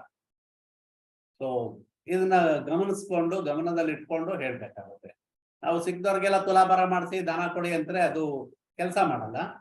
3ನೇ ಮನೆ, 6ನೇ ಮನೆ, 8ನೇ ಮನೆ ಮತ್ತೆ 12ನೇ ಮನೆ ಅಧಿಪತಿಗಳಿಗೆ ಈ ರೀತಿ ತುಲಾಭಾರ ಮಾಡಿ ದಾನ ಕೊಡ್ಬೇಕು. ಒಂದೇ ಸತಿ ಕೊಡಕ್ಕಾಗದೆ ಅವ್ರ ಜನ್ಮ ನಕ್ಷತ್ರಗಳು ಯಾವಾಗ ಬರುತ್ತೆ ಆ ಜನ್ಮ ನಕ್ಷತ್ರಗಳು ಬರೋ ದಿವಸ ಅವ್ರ ಆ ದಾನನ ಕೊಡೋದು ಉತ್ತಮ. ಇನ್ನ ಎರಡನೇದಾಗಿ ಮಂತ್ರಗಳು. ಈ ಮಂತ್ರಗಳಲ್ಲಿ ಅನೇಕ ವಿಧವಾದ ಮಂತ್ರಗಳಿದೆ. ಮಂತ್ರಗಳನ್ನ ನಾನು ಇಲ್ಲಿ ಹೇಳಕ್ ಹೋಗಲ್ಲ, ಮಂತ್ರಗಳ ಬಗ್ಗೆ ಬರೀ ವಿವರಣೆ ಮಾತ್ರ ಕೊಡ್ತೀನಿ. ಯಾವ್ಯಾವ್ದಕ್ಕೆ ಏನೇನ್ ಮಂತ್ರಗಳು ಮಾಡ್ಬೇಕು ಅನ್ನೋದು ನಾವು ನಮ್ಮ ಕ್ಲಾಸ್ ಅಲ್ಲಿ ತಿಳ್ಕೊಳ್ತಾ ಹೋಗೋಣ. ಈ ಮಂತ್ರಗಳಲ್ಲಿ ಅನೇಕ ವಿಧಗಳಿದೆ. ಸಾತ್ವಿಕ, ರಾಜಸಿಕ ಹಾಗೆ ತಾಂತ್ರಿಕ ಮಂತ್ರಗಳು ಹೆಚ್ಚು ಜನಪ್ರಿಯವಾಗಿದೆ ಅಂತ ಹೇಳ್ಬೋದು, ಪ್ರಸಿದ್ಧವಾಗಿದೆ. ನಾವು ನಮ್ಮ ಕ್ಲಾಸ್ ಅಲ್ಲಿ ಮುಂದೆ ಎಲ್ಲ ಸಾತ್ವಿಕ ಮತ್ತೆ ರಾಜಸಿಕ ಮಂತ್ರಗಳನ್ನ ತಿಳ್ಕೊಳ್ತಾ ಹೋಗ್ತೀವಿ. ತಾಂತ್ರಿಕ ಮಂತ್ರಗಳನ್ನ ನಾವು ತಿಳ್ಕೊಳ್ಳಲ್ಲ, ಯಾಕಂದ್ರೆ ನನಗೂ ಗೊತ್ತಿಲ್ಲ, ನಾನು ಅದನ್ನು ತಿಳಿಸೋದು ಇಲ್ಲ. ತಾಂತ್ರಿಕ ಮಂತ್ರಗಳು ಅದರ ರೀತಿ ರಿವಾಜುಗಳೇ ಬೇರೆ, ಅದನ್ನ ನಾವು ಕಲಿತಾ ಹೋದ್ರೆ ನಾವು ಈ ಜೀವನ ಬಿಟ್ಬಿಟ್ಟು ಇನ್ನೊಂದು ಜೀವನಕ್ಕೆ ಹೋಗ್ತೀವಿ. ಹಾಗಾಗಿ ಯಾರು ಅದಕ್ಕೆ ಪ್ರಯತ್ನ ಪಡೋದು ಬೇಡ. ನಾವು ಇಲ್ಲಿ ಸಾತ್ವಿಕವಾದ ಮತ್ತೆ ರಾಜಸಿಕವಾದ ಮಂತ್ರಗಳನ್ನ ಮಾತ್ರ ತಿಳಿದುಕೊಳ್ಳೋಣ. ಈ ಆಧ್ಯಾತ್ಮಿಕತೆ ಅಂತ ನಾವು ಸಾತ್ವಿಕವಾಗಿರ್ಬೇಕು ಅಂತ ಅನ್ಕೊಂಡಾಗ ಆಧ್ಯಾತ್ಮಿಕ ಕೂಡ ಅದರಲ್ಲಿ ಸೇರ್ಕೊಳ್ಳುತ್ತೆ. ಅದಕ್ಕೆ ಈ ಸಾತ್ವಿಕ ಮಂತ್ರಗಳು ತುಂಬಾ ಉಪಯುಕ್ತ ಅಂತ ಹೇಳ್ಬಹುದು. ಬರೀ ನಾವು ಆಧ್ಯಾತ್ಮಿಕನೇ ಮಾಡ್ಕೊಂಡಿರ್ತೀವಿ, ಬರೀ ಮೂಗಿಡ್ಕೊಂಡು ಒಂದ್ ಕಡೆ ಕೂತ್ಕೊಂಡು ತಪಸ್ ಮಾಡ್ಕೊಂಡಿರ್ತೀವಿ ಅಂದ್ರೆ ನಮ್ ಹೊಟ್ಟೆ ತುಂಬಲ್ಲ. ಲೌಕಿಕನೂ ಬೇಕಲ್ವಾ? ಅದಕ್ಕೋಸ್ಕರ ಈ ಲೌಕಿಕಕ್ಕೋಸ್ಕರ ನಾವು ರಾಜಸಿಕ ಮಂತ್ರಗಳನ್ನ ಅಭ್ಯಾಸ ಮಾಡ್ಕೊಬೇಕಾಗತ್ತೆ. ಲೌಕಿಕ ಆಸೆ ಆಕಾಂಕ್ಷೆಗಳು ಪೂರ್ಣ ಮಾಡ್ಕೊಳ್ಳಕ್ಕೆ ನಮ್ಗೆ ಈ ರಾಜಸಿಕ ಮಂತ್ರಗಳ ಅವಶ್ಯಕತೆ ಡೆಫಿನೆಟ್ ಆಗಿದೆ. ಹಾಗಾಗಿ ಇದೆರಡು ಮಂತ್ರಗಳು ನಾವು ಅಭ್ಯಾಸ ಮಾಡ್ಕೊಂಡು ಇದ್ರ ಮೂಲಕ ಪರಿಹಾರ ಮಾಡ್ಕೊಂಡಾಗ ನಮ್ಗೆ ಆಧ್ಯಾತ್ಮಿಕ ಜೀವನನೂ ಸಿಕ್ತು, ಲೌಕಿಕ ಆಸೆ ಆಕಾಂಕ್ಷೆಗಳು ನೆರವೇರಿತು. ಹೀಗೆ ಎರಡೂ ನಮ್ಗೆ ಫಲಗಳು ಒಂದೇ ಇದರಿಂದ ಸಿಗತ್ತೆ. ಈ ಮಂತ್ರಗಳನ್ನ ನಾನು ಕ್ಲಾಸ್ ಅಲ್ಲಿ ಡೆಫಿನೆಟ್ ಆಗಿ ಒಳ್ಳೊಳ್ಳೆ ಮಂತ್ರಗಳನ್ನ ತಿಳಿಸ್ಕೊಡ್ತೀನಿ. ತುಂಬಾ ವಿಶೇಷವಾದ ಮಂತ್ರಗಳಿದೆ. ಬಹಳ ಬೇಗ ನಿಮ್ಗೆ ಆ ಮಂತ್ರಗಳು ಹೊಲಿಸ್ಕೊಳ್ಳೋ ರೀತಿ ಮತ್ತೆ ಆ ಮಂತ್ರಗಳು ಹೇಗೆ ಚಾಂಟ್ ಮಾಡಬೇಕು, ಯಾವ ರೀತಿ ಮಾಡಿದ್ರೆ ನಿಮ್ಗೆ ಫಲಗಳು ಸಿಗುತ್ತೆ, ಅದೆಲ್ಲ ನಾವು ಕ್ಲಾಸಲ್ಲಿ ತಿಳ್ಕೊಳ್ತಾ ಹೋಗೋಣ. ಯಾಕೆಂದ್ರೆ ನಾನು ಇವಾಗ ಅದನ್ನೆಲ್ಲ ಹೇಳ್ತಾ ಹೋದ್ರೆ ಇರೋ ಟೈಮ್ ಅಲ್ಲಿ ಮಾಡಕ್ಕಾಗಲ್ಲ. ಇನ್ನ ರತ್ನಗಳು, ಇದು ಕೂಡ ತುಂಬಾ ಮುಖ್ಯ. ನಮ್ಮ ಋಷಿ ಮುನಿಗಳು ಏನಿದ್ರು ಅವರು ಜ್ಯೋತಿಷ್ಯದಲ್ಲಿ ರತ್ನಗಳಿಗೆ ಅಂತಾನೆ ಒಂದು ವಿಶೇಷವಾದ ಸ್ಥಾನಮಾನಗಳನ್ನ ಕೊಟ್ಟಿದ್ದಾರೆ ಅಂತ ಹೇಳಿ ಹೇಳ್ಬಹುದು. ಒಂದೊಂದು ಗ್ರಹಕ್ಕೂ ಕೂಡ ಒಂದೊಂದು ರತ್ನಗಳನ್ನ ಹೇಳಿದ್ದಾರೆ. ಈ ರತ್ನಗಳಲ್ಲಿ ರತ್ನಗಳಿರುತ್ತೆ ಅದರಲ್ಲಿ ದೇವತೆಗಳು ವಾಸ ಮಾಡ್ತಾರೆ ಅಂತ ಹೇಳಿ ಹೇಳ್ತಾರೆ. ದೇವತೆಗಳ ಒಂದು ವಾಸಸ್ಥಾನ ಅಂತ ಹೇಳ್ಬಹುದು. ದೇವತೆಗಳು ಆವಿರ್ಭವಿಸಿರುತ್ತಾರೆ ಅಂತ ಕೂಡ ನಾವು ಹೇಳ್ಬಹುದು. ಹಾಗೆ ಅಂತೇಳಿ ನಾನಂತೂ ನಂಬಿದ್ದೀನಿ. ಹಾಗೇನೆ ಈ ರತ್ನಗಳ ಧಾರಣೆ ಮಾಡ್ಬೇಕಾದ್ರೆ ಸರಿಯಾದ ಒಂದು ಕ್ರಮನ ಅರ್ತು ಆಮೇಲೆ ಧಾರಣೆ ಮಾಡ್ಬೇಕು. ನೀವು ಯಾರ್ಯಾರಿಗೋ ಸುಮ್ನೆ ರತ್ನಗಳನ್ನ ಹೇಳಕ್ ಹೋಗ್ಬೇಡಿ. ನಿಮ್ದು ಈ ರಾಶಿನ ಈ ಕಲ್ ಹಾಕೊಳ್ಳಿ, ಈ ರಾಶಿನ ಈ ರತ್ನ ಧಾರಣೆ ಮಾಡಿ, ಅದ್ ಮಾಡ್ಬೇಡಿ. ಅದು ಆತರ ವರ್ಕ್ ಆಗಲ್ಲ ಆಕ್ಚುಲಿ. ಅದು ಎಷ್ಟೋ ಸತಿ ವಿರುದ್ಧ ಪರಿಣಾಮಗಳನ್ನ ಬೀರ್ತಾ ಹೋಗುತ್ತೆ. ಅದು ಕೆಲವು ರತ್ನಗಳಂತೂ ತುಂಬಾ ಯೋಚನೆ ಮಾಡಿ ನೀವು ಕೊಡ್ಬೇಕಾಗತ್ತೆ. ನೀಲ ಮಣಿ ಇರಬಹುದು, ಇಂದ್ರನೀಲ ಅಂತ ಬರುತ್ತೆ, ನೀಲಿನಲ್ಲಿ ತುಂಬಾ ಬರುತ್ತೆ ಅದು. ಮತ್ತೆ ವಜ್ರಗಳು, ಇಂಥದನ್ನೆಲ್ಲ ಕೊಡ್ಬೇಕಾದ್ರೆ ತುಂಬಾ ಯಾವುದೇ ಒಂದು ಕೊಡ್ಬೇಕಾದ್ರೂ ಸ್ವಲ್ಪ ಯೋಚನೆ ಮಾಡೇ ಕೊಡ್ಬೇಕು. ಹಾಗಾಗಿ ಸುಮ್ನೆ ನೀವು ನಕ್ಷತ್ರಗಳನ್ನ ರಾಶಿಗಳನ್ನ ಯಾವ್ದನ್ನ ನೋಡ್ಬಿಟ್ಟು ಕೊಟ್ಬಿಟ್ಟು ಇದ್ ಮಾಡ್ಕೊಳಕ್ ಹೋಗ್ಬೇಡಿ ದಯವಿಟ್ಟು. ಈ ರತ್ನಧಾರಣೆಯಿಂದ ಕೂಡ ಅನೇಕ ವಿಧವಾದ ಋಣಾತ್ಮಕ ಅಂಶ ಕಡಿಮೆ ಆಗಿ ಧನಾತ್ಮಕ ಅಂಶ ಜಾಸ್ತಿ ಮಾಡ್ತಾ ಹೋಗುತ್ತೆ. ಹಾಗೇನೆ ಆ ಗ್ರಹದ ನೀಚ ಫಲಗಳೇನಿರುತ್ತೆ ಆ ನೀಚ ಫಲಗಳನ್ನ ಕಡಿಮೆ ಮಾಡ್ತಾ ಹೋಗುತ್ತೆ. ಉದಾಹರಣೆಗೆ ಹೇಳ್ಬೇಕು ಅಂದ್ರೆ, ಯಾವ್ದಾದ್ರು ಒಂದು ಗ್ರಹ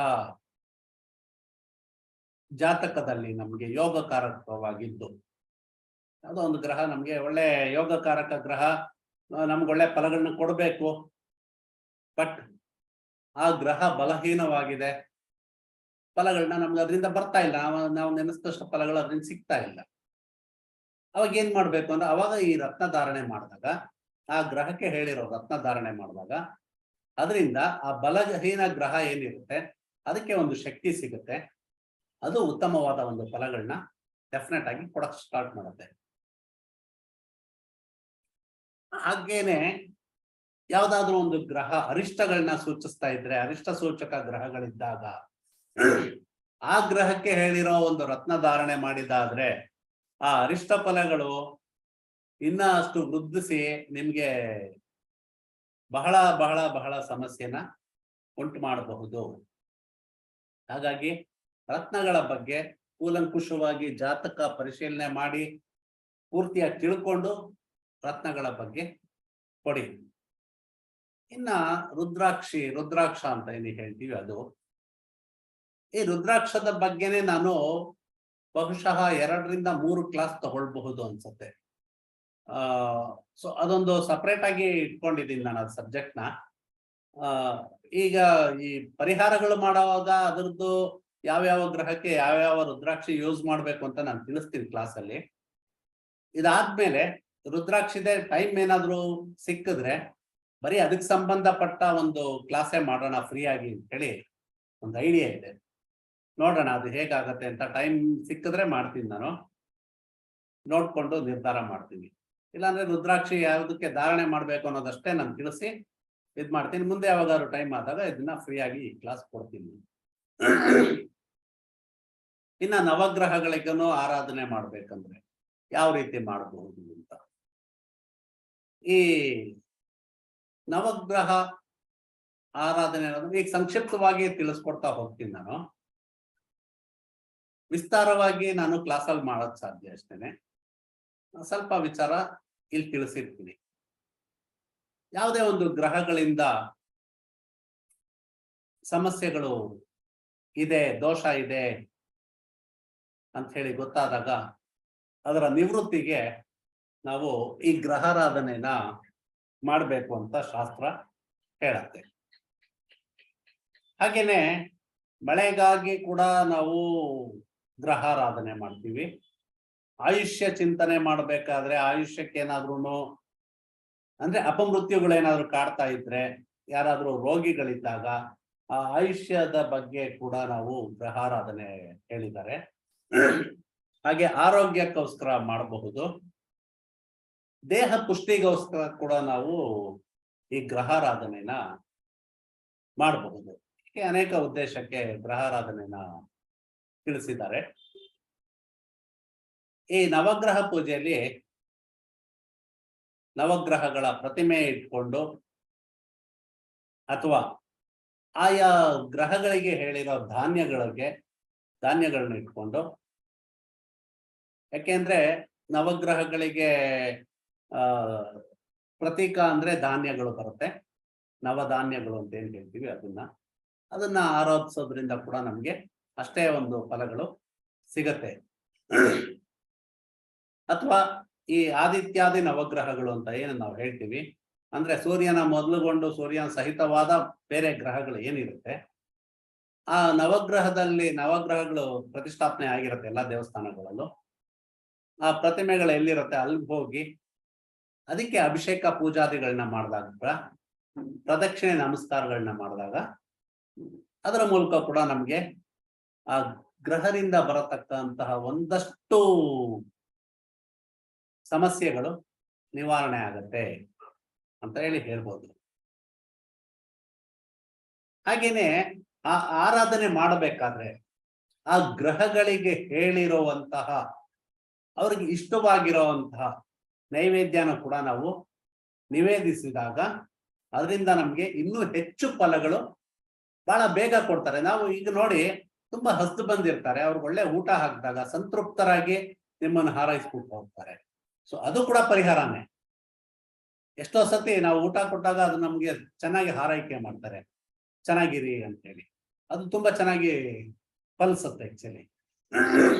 ಹಾಗೆ ಅವ್ರಿಗೆ ಇಷ್ಟವಾದ ನೈವೇದ್ಯ ಕೊಟ್ಬಿಟ್ಟಾಗ ಅವರು ತುಂಬಾ ಪ್ರೀತಿಯಿಂದ ನಿಮ್ಗೆ ಹಾರೈಕೆ ಮಾಡಿ ಇದ್ ಮಾಡ್ತಾರೆ. ಈಗ ಯಾವ್ಯಾವ ಗ್ರಹಕ್ಕೆ ಯಾವ್ಯಾವ ನೈವೇದ್ಯ ಪ್ರಿಯ ಅನ್ನೋದನ್ನು ಕೂಡ ನಾವು ಇಲ್ಲಿ ತಿಳ್ಕೊಬಹುದು. ಸೂರ್ಯನಿಗೆ ಗುಡಾನ್ನ ಅಂತ ಹೇಳ್ತಾರೆ. ಗುಡಾನ್ನ ಅಂದ್ರೆ ಬೆಲ್ಲ ಹಾಕಿ ಮಾಡಿರತಕ್ಕಂತಹ ಒಂದು ಅನ್ನ ಮತ್ತೆ ಬೆಲ್ಲ ಹಾಕಿ ಮಾಡಿರುವ ಒಂದು ಆಹಾರ. ಚಂದ್ರನಿಗೆ ಪಾಯಸ ಅಂತ ಹೇಳ್ತಾರೆ, ಪಾಯಸ ಇಷ್ಟ ಚಂದ್ರನಿಗೆ. ಕುಜನಿಗೆ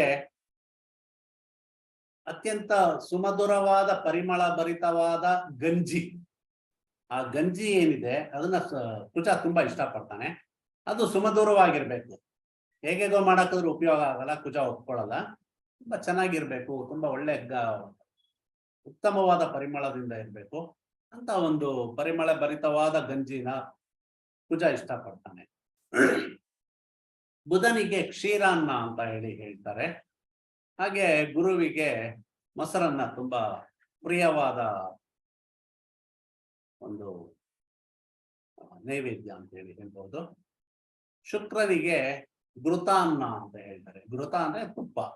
ಈ ತುಪ್ಪದಿಂದ ಮಾಡಿರತಕ್ಕಂತಹ ಒಂದು ಅನ್ನನ ಶುಕ್ರ ಇಷ್ಟಪಡ್ತಾನೆ. ಶನಿಗೆ ಎಳ್ಳು ಹಾಕಿ ಮಿಶ್ರಣ ಮಾಡಿರತಕ್ಕಂತಹ ಒಂದು ಅನ್ನ ಏನಿರುತ್ತೆ, ಆ ಒಂದು ಎಳ್ಳು ಮಿಶ್ರಿತವಾದ ಅನ್ನ ಶನಿಗೆ ತುಂಬಾ ಇಷ್ಟ ಆಗುತ್ತೆ.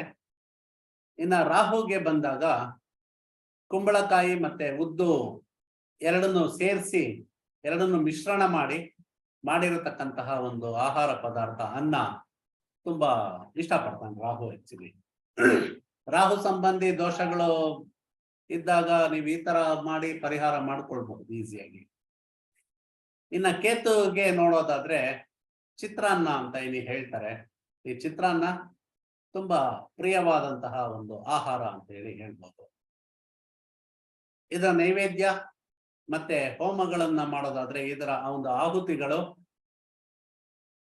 ಆಹುತಿಗಳನ್ನ ಇದನ್ನ ಕೊಡೋದ್ರಿಂದ ಚರುಗೆ ನೀವು ಆಹುತಿಗಳು ಹಾಕುವಾಗ ನೈವೇದ್ಯಕ್ಕೆ ಈ ಪದಾರ್ಥಗಳನ್ನ ಬಳಕೆ ಮಾಡಿದಾಗ ಆಗ ಆ ಗ್ರಹ ಏನಿರುತ್ತೆ ಅವನು ತುಂಬಾ ಪ್ರೀತಿಯಿಂದ ನಿಮ್ಮನ್ನ ಹಾರೈಸ್ತಾನೆ ಡೆಫಿನೆಟ್ ಆಗಿ. ಇನ್ನ ಅಧ್ವರ ಅಂದ್ರೆ ಹೋಮಕ್ಕೆ ಅಧ್ವರ ಅಂತ ಹೇಳ್ತಾರೆ.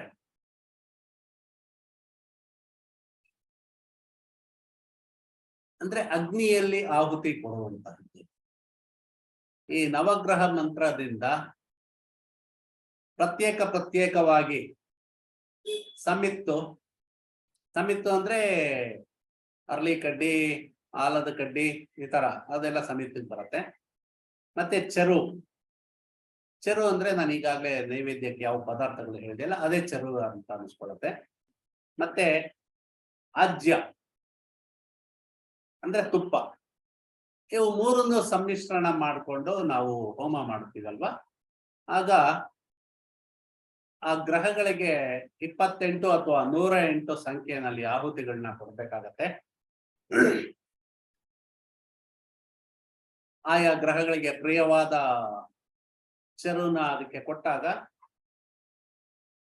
ಅದು ತುಂಬಾ ಸಂತೋಷ ಪಡುತ್ತೆ. ಚೆರು ಅಂದ್ರೆ ಈ ಸೂರ್ಯಾದಿ ನವಗ್ರಹಗಳಿಗೂ ನಾನು ಈಗಾಗಲೇ ಹೇಳಿದೆ, ಗುಡಾನ್ನ, ಹೀಗೆ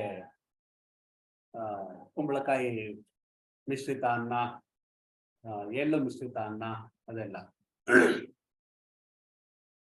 ಹಾಗೇನೆ ಪ್ರತಿಯೊಂದು ಗ್ರಹಕ್ಕೂ ಕೂಡ ಅದರದ್ದೇ ಆದ ಒಂದು ಸಮಿತಿಗಳು ಇದೆ. ಆ ಸಮಿತಿಗಳಿಂದ ಹೋಮ ಮಾಡಿ ಆ ಸಮಿತಿನ ಜೊತೆಗೆ ಅದಕ್ಕೆ ಪ್ರಿಯವಾದ ಆಹಾರ ಕೊಟ್ಟು ಅದೇ ಚರುನ ಹಾಕಿ ಹೋಮಗಳು ಮಾಡಿದಾಗ, ಆಹುತಿಗಳನ್ನ ಕೊಟ್ಟಾಗ ನಮಗೆ ಫಲ ಸಿದ್ಧಿಸೋದ್ರಲ್ಲಿ ಯಾವುದೇ ಒಂದು ಅನುಮಾನಗಳು ಬೇಕಾಗಿರೋದಿಲ್ಲ. ಇವುಗಳಿಗೆ ಯಾವ ಸಮಿತಿಗಳನ್ನ ಹೇಳಿದ್ದಾರೆ ಅಂತ ನೋಡೋದಾದ್ರೆ, ಸೂರ್ಯನಿಗೆ ಅರ್ಕ ಅಂದ್ರೆ ಎಕ್ಕದ ಗಿಡ. ಹಾಗೆ ಚಂದ್ರನಿಗೆ ಪಲಾಶ ಅಂದ್ರೆ ಮುತ್ತುಗದ ಗಿಡ ಆಗುತ್ತೆ, ಮುತ್ತುಗದ ಮರ. ಕುಜನಿಗೆ ಕದಿರ ಅಂತ ಹೇಳ್ತಾರೆ. ಬುಧನಿಗೆ ಉತ್ತರಾಣಿ ಗಿಡ ಅಂತ ಹೇಳ್ತಾರೆ. ಗುರುವಿಗೆ ಅಶ್ವತ್ಥ ವೃಕ್ಷ. ಹಾಗೆ ಶುಕ್ರನಿಗೆ ನೋಡೋದಾದ್ರೆ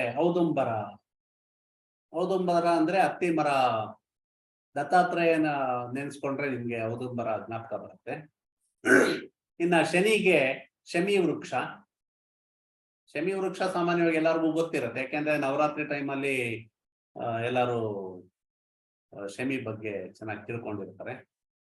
ರಾಹುಗೆ ದೂರ್ವ ಅಂದ್ರೆ ಗರಿಕೆ ಅಂತ ಹೇಳಿ, ಗರಿಕೆ ಕೊಡ್ಬೇಕಾಗತ್ತೆ. ಕೇತುಗೆ ಕುಶ ಅಂತ ಹೇಳಿ, ಕುಶ ಅಂದ್ರೆ ದರ್ಬೆ. ಈ ರೀತಿ ಸಮಿತಿಗಳನ್ನ ಹೇಳಿದ್ದಾರೆ. ಹೀಗೆ ಗುಡಾನ್ನಾದಿ ನವಗ್ರಹಗಳಿಗೂ ಹೇಳಿರೋ ಚೆರು ಜೊತೆಗೆ ಹಸುವಿನ ಒಂದು ತುಪ್ಪ ಏನಿರುತ್ತೆ, ಆ ತುಪ್ಪನ ಹಾಕಿ ಹೋಮ ಮಾಡೋದೇ ನವಗ್ರಹ ಹೋಮ ಅಂತ ಅನಿಸ್ಕೊಳುತ್ತೆ. ಈ ನವಗ್ರಹಕ್ಕೆ ಹೇಳಿರೋ ಸಮಿತಿಗಳೇನಿದೆ ಅದು ಈಸಿಯಾಗಿ ನಿಮ್ಗೆ ಗ್ರಂಥಿಗೆ ಅಂಗಡಿನಲ್ಲಿ ಅವೈಲಬಿಲಿಟಿ ಇದೆ. ಈಗಲೂ ಎಷ್ಟು ಬೇಕಾದ್ರೂ ಸಿಗುತ್ತೆ. ಹಾಗಾಗಿ ಇದನ್ನು ಹುಡುಕೊಂಡು ಹೋಗೋ ಅವಶ್ಯಕತೆ ಇಲ್ಲ. ಯಾವ ಮರನೋ ಎಲ್ಲಿದೆಯಪ್ಪ ಅಂತ ಹುಡುಕೋ ಹಂಗಿಲ್ಲ. ಗ್ರಂಥಿಗೆ ಅಂಗಡಿಗೆ ಹೋಗಿ ನೀವು ಯಾವ್ದು ಬೇಕೋ ತಗೊಂಡು ನೀವು ಆ ಗ್ರಹಕ್ಕೆ ಸಂಬಂಧಪಟ್ಟ ಪ್ರತ್ಯೇಕವಾಗಿ ಮಾಡಬಹುದು. ಇಲ್ಲ ನವಗ್ರಹ ಹೋಮ ಎಲ್ಲ ಸೇರಿಸಿ ಕೂಡ ಮಾಡ್ಕೊಬಹುದು. ಅದು ನಿಮ್ಗೆ ಒಳ್ಳೆಯ ಶುಭ ಫಲಗಳನ್ನ ಕೊಡುತ್ತೆ. ಹಾಗೂ ಈ ದ್ರವ್ಯಗಳು ಸಿಗ್ತಾ ಇಲ್ಲ, ಏನಪ್ಪ ಮಾಡೋದು ಅಂತ ಯೋಚನೆ ಮಾಡಿದಾಗ ಇದಕ್ಕೂ ಕೂಡ ಬದಲಿ ದ್ರವ್ಯಗಳನ್ನ ಕೂಡ ಹಾಕಿ ಮಾಡಬಹುದು ಅಂತ ಇದು ಶಾಸ್ತ್ರ ಸಮ್ಮತ ಆಗುತ್ತೆ. ಶಾಸ್ತ್ರದಲ್ಲಿ ಇದು ಕೂಡ ಒಪ್ಕೊಳ್ತಾರೆ, ಅದು ಕೂಡ ದೇವತೆಗಳು ಸ್ವೀಕರಿಸ್ತಾರೆ ಅಂತ. ಅದು ಯಾವ್ಯಾವ್ದು ಅನ್ನೋದನ್ನ ನಾವು ಕ್ಲಾಸಲ್ಲಿ ತಿಳ್ಕೊಳ್ತಾ ಹೋಗೋಣ. ಅದನ್ನ ನಾನು ಹೇಳ್ತಾ ಹೋದ್ರೆ ಇನ್ನಾನು ಒಂದು 3 hours ಕ್ಲಾಸ್ ಆಗ್ಬಿಡುತ್ತೆ ಅದೇನೆ. ಈಗ ಗ್ರಹಗಳ ಒಂದು ಪರಿಹಾರಗಳ ಬಗ್ಗೆ ತಿಳ್ಕೊಳ್ಳೋಣ. ಸೊ ಇವತ್ತು ಯಾವ ಗ್ರಹದ ಬಗ್ಗೆ ತಿಳ್ಕೊಳ್ಳೋದು ಸೂಕ್ತ ಅಂತ ಹೇಳಿ ಅಂದ್ರೆ, ಇವತ್ತು ಗುರುವಾರ. ಓಕೆ, ಗುರುಗ್ರಹದ ಬಗ್ಗೆ ನಾವು ಸ್ವಲ್ಪ ತಿಳ್ಕೊಂಡು ನಂತರ ಈ ಕ್ಲಾಸ್ನ ಮುಗಿಸೋಣ. ವಿಡಿಯೋ ಆನ್ ಮಾಡ್ಕೊಳ್ಳಿ ಅಂದೆ, ಅಟ್ಲೀಸ್ಟ್ ಕೊನೆಗೆ ಬಂದಿದೆ, ಕೊನೆ ಹಂತದಲ್ಲಿ ಇದ್ದೀವಿ, ಈಗಾದ್ರೂ ಆನ್ ಮಾಡಬಹುದಲ್ವಾ? ತೊಂದರೆ ಇಲ್ಲ ತಾನೆ? ಆನ್ ಮಾಡಿ ದಯವಿಟ್ಟು ನೋಡೋಣ. ನೀವು ನೋಡ್ತಾ ಇದ್ದೀರಾ, ನಿಮ್ಮನ್ನ ನಾನು ನೋಡಬಹುದಲ್ವಾ? ಸ್ವಲ್ಪ ದಯವಿಟ್ಟು ಆನ್ ಮಾಡ್ಕೊಳ್ಳಿ. ಗುರುವಾರ ಆಗಿರೋದ್ರಿಂದ ಗುರು ಬಗ್ಗೆ ನಾನು ಮಾತಾಡಕ್ಕೆ ಇಷ್ಟಪಡ್ತೀನಿ. ಗುರು ಅಥವಾ ಬೃಹಸ್ಪತಿ ಅಂತ ಕೂಡ ಕರೀತಾರೆ. ಯಾರೀ ಗುರು ಅಂತ ನೋಡೋದಾದ್ರೆ ಆಂಗಿರಸ ಮಹರ್ಷಿಗಳು, ಹಾಗೆ ಶ್ರದ್ಧಾದೇವಿ ಇವರ ಒಬ್ಬ ಪುತ್ರರಾಗಿ ಜನಿಸಿದವರು. ಇವರಿಗೆ ಬೇರೆ ಬೇರೆ ಮಕ್ಕಳಿದ್ದಾರೆ. ಇವರ ಫುಲ್ ವಿಚಾರಗಳು ತುಂಬಾ ಇದೆ. ಸ್ವಲ್ಪ ನಾನು ಇಲ್ಲಿ ಬ್ರೀಫ್ ಮಾಡಕ್ಕೋಸ್ಕರ ಹೇಳ್ತಾ ಇದ್ದೀನಿ ಅಷ್ಟೇ. ಈ ಗುರು ಅನ್ನೋರು ಭಗವಂತನ ಒಂದು ಅಂಶದಲ್ಲಿ ಜನಿಸಿದವರಾಗಿದ್ದಾರೆ. ಹೀಗೆ ಮಹಾಜ್ಞಾನಿಗಳು ಕೂಡ. ಗುರು ಅಂದ್ರೇನೆ ಜ್ಞಾನ, ಗುರು ಅಂದ್ರೇನೆ ಶಕ್ತಿ, ಗುರು ಅಂದ್ರೇನೆ ವಿದ್ಯೆ, ಗುರು ಅಂದ್ರೇನೆ ಬಲ. ಗುರುಗೆ ನಾವು ಸಬ್ಸ್ಟಿಟ್ಯೂಟ್ ಅಂತ ಹುಡುಕೋದು ಸ್ವಲ್ಪ ಕಷ್ಟನೇ. ಮಹಾಜ್ಞಾನಿಗಳು ಅಂತ ಹೇಳ್ಬೋದು. ಹಾಗೆ ಈ ಬೃಹಸ್ಪತಿನ ವಾಚಸ್ಪತಿ ಅಂತ ಕೂಡ ಇನ್ನೊಂದು ಹೆಸರಿನಿಂದ ಕರೀತಾರೆ. ವಾಚಸ್ಪತಿ ಅಂತ ಕೂಡ ಕರೀತಾರೆ. ಇವ್ರಿಗೆ ಜ್ಯೋತಿಷ್ಯದ ಬಗ್ಗೆ ಅಪಾರವಾದ ಒಂದು ಜ್ಞಾನ ಇರುತ್ತೆ. ಜ್ಯೋತಿಷ್ಯ ಜ್ಞಾನ ಹೊಂದಿದವರಾಗಿರ್ತಾರೆ. ಹಾಗೆ ಗ್ರಹಗಳ ರಾಜ ಅಂತ ಏನ್ ಅನ್ನಿಸ್ಕೊಂಡಿದ್ದಾನೆ ನಮ್ಮ ಸೂರ್ಯ, ರವಿ, ಈ ಸೂರ್ಯ ಚಂದ್ರರನ್ನೇ ಇವರು ನಿಯಂತ್ರಿಸುವಷ್ಟು ಶಕ್ತಿವಂತರು ಅಂತ ಹೇಳಿ ಹೇಳ್ಬೋದು. ಅತ್ಯಂತ ದೊಡ್ಡ ಗ್ರಹ ಆಕ್ಚುಲಿ. ಇಷ್ಟೆಲ್ಲ ಶಕ್ತಿ ಇದ್ರು ಇವರು ಧರ್ಮ ಬಿಟ್ಟು ಹೋಗಕ್ ಇಷ್ಟಪಡಲ್ಲ. ಧರ್ಮದ ಒಂದು ಪ್ರತೀಕ ಅಂತ ಕೂಡ ನಾವು ಹೇಳ್ಬಹುದು. ಜಾತಕದಲ್ಲಿ ಮತ್ತೆ ಮುಹೂರ್ತಗಳಲ್ಲಿ ಇವರ ಪಾತ್ರ ತುಂಬಾ ಮುಖ್ಯವಾಗತ್ತೆ. ತುಂಬಾ ಅತ್ಯಂತ ಬೇಕಾದಂತಹ ಒಂದು ಗ್ರಹ ಅಂತ ಹೇಳಿ ಹೇಳ್ಬಹುದು. ಇವರ ದೃಷ್ಟಿ ಯಾವ ಇದ್ರ ಮೇಲೆ ಇರುತ್ತೆ ಜಾತಕದಲ್ಲಿ, ಆ ದೃಷ್ಟಿಯಿಂದ ಅನೇಕ ಶುಭ ಫಲಗಳನ್ನ ನಾವು ನಿರೀಕ್ಷೆ ಮಾಡಬಹುದು. ಅಶುಭ ಫಲಗಳು ಇವರ ದೃಷ್ಟಿಯಿಂದಾನೇ ನಿವೃತ್ತಿಯಾಗೋಗುತ್ತೆ. ನಿವೃತ್ತಿಯಾಗಿ ಶುಭವಾದ ಒಂದು ಫಲಿತಗಳನ್ನ ಇವರು ಕೊಡ್ತಾರೆ ಅಂತ ಹೇಳಿ ಹೇಳ್ಬಹುದು. ಹಾಗೆ ಮುಹೂರ್ತದಲ್ಲೂ ಕೂಡ ಬಹಳಷ್ಟು ದೋಷಗಳ ನಿವಾರಣೆ ಆಗೋಗುತ್ತೆ ಇವರು ಒಂದು ದೃಷ್ಟಿಯಿಂದ ಅಥವಾ ಇವರು ಇರತಕ್ಕಂತಹ ಸ್ಥಾನಗಳಿಂದ. ಹಾಗೆ ಈ ಗುರು ಯಾವ ಮನೆಯಲ್ಲಿ ಇರ್ತಾನೆ ಅಥವಾ ಯಾವ ಮನೆ ನೋಡ್ತಾನೆ, ಆ ಮನೆಯ ಕಾರಕತ್ವ ಏನಿರುತ್ತೆ ಅದು ವೃದ್ಧಿಸತ್ತೆ ಅನ್ನೋದು ನಮ್ಗೆ ಗೊತ್ತಾಗುತ್ತೆ. ಯಾವ ಮನೆನಾದ್ರು ನೋಡ್ಲಿ, ಆ ಯಾವ ಮನೆಯಲ್ಲಾದ್ರೂ ಇರ್ಲಿ, ಆ ಮನೆಯ ಒಂದು ಕಾರಕತ್ವ ವೃದ್ಧಿ ಪಡೆಯುತ್ತೆ. ಹಾಗೇನೆ ಇದು ಅತ್ಯಂತ ದೊಡ್ಡದಾದಂತಹ ಒಂದು ಗ್ರಹ ಆಗಿದೆ. ಇದು ಪುರುಷ ಗ್ರಹ. ಈ ಗುರುಗ್ರಹದ ಚಲನೆ ನೋಡೋದಾದ್ರೆ ಒಂದು ಮನೆಯಿಂದ ಇನ್ನೊಂದು ಮನೆಗೆ ಹೋಗಕ್ಕೆ 1 ವರ್ಷಗಳ ಕಾಲ ತೆಗೆದುಕೊಳ್ತಾರೆ. ಗುರುಗ್ರಹ ಧನು ಮತ್ತೆ ಮೀನ ರಾಶಿಗಳ ಅಧಿಪತಿಯಾಗಿದ್ದಾರೆ. ಇನ್ನು ತತ್ವಗಳ ಬಗ್ಗೆ ನಾನು ಈಗಾಗಲೇ ಹೇಳಿದ್ದೆ. ಜಲತತ್ವಕ್ಕೆ ಬರುವಂತಹ ಒಂದು ಗ್ರಹ ಜಲತತ್ವ ಹೊಂದಿದೆ. ಹಾಗೆ ಆಯುರ್ವೇದ ರೀತಿನಲ್ಲಿ ನೋಡೋದಾದ್ರೆ ಕಫ ಪ್ರಕೃತಿ ಹೊಂದಿದಂತಹ ಗ್ರಹ. ಇದೊಂದು ಅತ್ಯಂತ ಶುಭಕರವಾದ ಗ್ರಹ. ಸಾತ್ವಿಕ ಗುಣನ ಹೊಂದಿದೆ.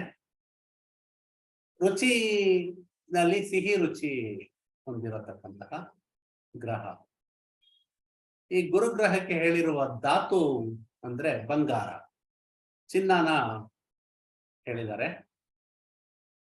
ಹಾಗೆ ಈ ಗುರುಗ್ರಹಕ್ಕೆ ಹೇಳಿರೋ ಬಣ್ಣ ನೋಡೋದಾದ್ರೆ ಕೇಸರಿ ಮಿಶ್ರಿತ ಹಳದಿ ಬಣ್ಣ ಅಂತೇಳಿ ಹೇಳ್ತಾರೆ. ಸ್ವಲ್ಪ ಕೇಸರಿ ಮಿಶ್ರಿತವಾದ ಹಳದಿ ಬಣ್ಣ ಏನಿರುತ್ತೆ ಅದು ಗುರುಗ್ರಹ ಪ್ರತಿನಿಧಿಸುತ್ತೆ. ಈ ಗುರುಗ್ರಹಕ್ಕೆ ಹೇಳಿರತಕ್ಕಂತಹ ಪ್ರಾಣಿಗಳಂದ್ರೆ ಪಾರಿವಾಳ, ಕುದುರೆ ಮತ್ತೆ ಹಂಸ ಪಕ್ಷಿ ಅಂತ ಹೇಳಿ ಹೇಳ್ಬಹುದು. ಈ ಗುರುವಿನ ಕಾರಕತ್ವಗಳನ್ನ ನಾವು ಗಮನಿಸೋದಾದ್ರೆ ಧರ್ಮ, ಮಕ್ಕಳು, ವಿಶೇಷವಾಗಿ ಗಂಡು ಮಕ್ಕಳು, ವಿದ್ಯೆ, ಯೋಗ, ಯಾತ್ರಾ ಸ್ಥಳಗಳು, ಹಾಗೆ ಯಾತ್ರೆಗಳು ಅಂತ ಹೇಳಿ ಸೇರಿಸ್ಕೊಬಹುದು. ಮತ್ತೆ ಸಂಪತ್ತು, ಅದೃಷ್ಟ, ಉನ್ನತಿ, ಉನ್ನತ ಸ್ಥಾನಮಾನಗಳು ಅಂತ ಏನು ಹೇಳ್ತೀವಿ ಹಾಗೆ ಉನ್ನತಿ ಸಿಗಂತಹ ಒಂದು ಕೊಡತಕ್ಕಂತಹ ಒಂದು ಗ್ರಹ. ಈ ಗ್ರಹಕ್ಕೆ ಅಧಿಪತಿಗಳನ್ನ ನೋಡೋದಾದ್ರೆ ಗಣೇಶ ಮತ್ತೆ ಇಂದ್ರದೇವ ಅಂತ ಹೇಳಿ ತಿಳ್ಕೊಬಹುದು. ಈ ಗುರುವಿನ ನಕ್ಷತ್ರಗಳನ್ನ ಗಮನಿಸೋದಾದ್ರೆ ಪುನರ್ವಸು, ವಿಶಾಖ, ಪೂರ್ವಭಾದ್ರ ಇವು ಗುರುವಿನ ನಕ್ಷತ್ರಗಳು. ಇನ್ನ ಗುರುವಾರಕ್ಕೆ ಗುರುನೇ ಅಧಿಪತಿಯಾಗಿರ್ತಾನೆ. ಅವತ್ತು ಮೊದಲನೇ ಹೊರೆ ಪ್ರಾರಂಭ ಆಗೋದೆ ಗುರು ಹೊರೆಯಿಂದ. ಹಾಗಾಗಿ ಅವತ್ತು ಗುರುವಾರದ ಅಧಿಪತಿ ಗುರುನೇ ಆಗಿದ್ದಾನೆ.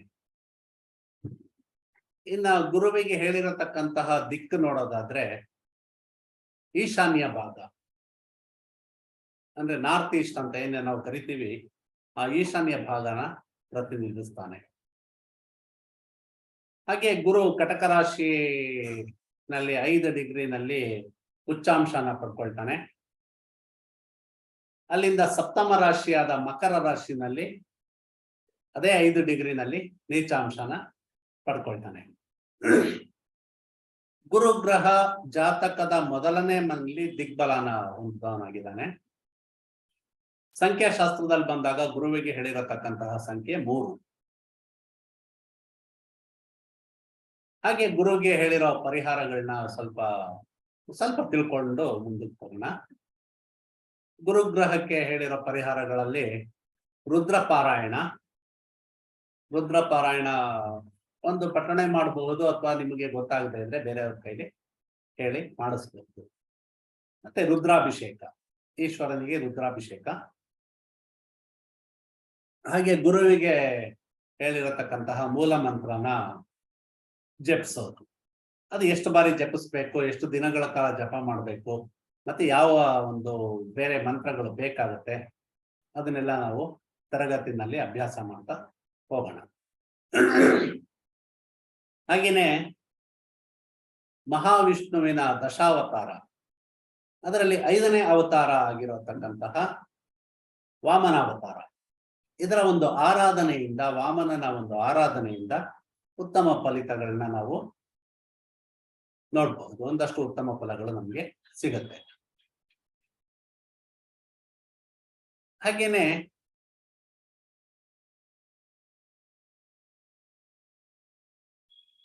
ಈ ಗುರುಗ್ರಹ ಧನುರಾಶಿನಲ್ಲಿ ಏನಾದ್ರು ಇದ್ದಿದ್ದೆ ಆದ್ರೆ ಆಗ ಔದುಂಬರ ಅಂತ ನಾನೇನು ಹೇಳಿದೆ ನಿಮ್ಗೆ, ಆ ಔದುಂಬರಕ್ಕೆ, ಅರಳಿ ಮರಕ್ಕೆ ಮತ್ತೆ ಅಂಜೂರ ಈ ಗಿಡಗಳಿಗೆ ನೀರು ಹಾಕಿ ಸಂರಕ್ಷಣೆ ಮಾಡೋದ್ರಿಂದ, ಅಥವಾ ಈ ವೃಕ್ಷಗಳನ್ನ, ಈ ಗಿಡಗಳನ್ನ ನೆಟ್ಟು ಅದನ್ನ ಸಂರಕ್ಷಣೆ ಮಾಡೋದ್ರಿಂದ ಗುರುಗ್ರಹದಿಂದ ಬರತಕ್ಕಂತಹ ಶುಭ ಫಲಿತಗಳು ಇನ್ನೂ ಅಧಿಕವಾಗಿ ಸಿಗತ್ತೆ.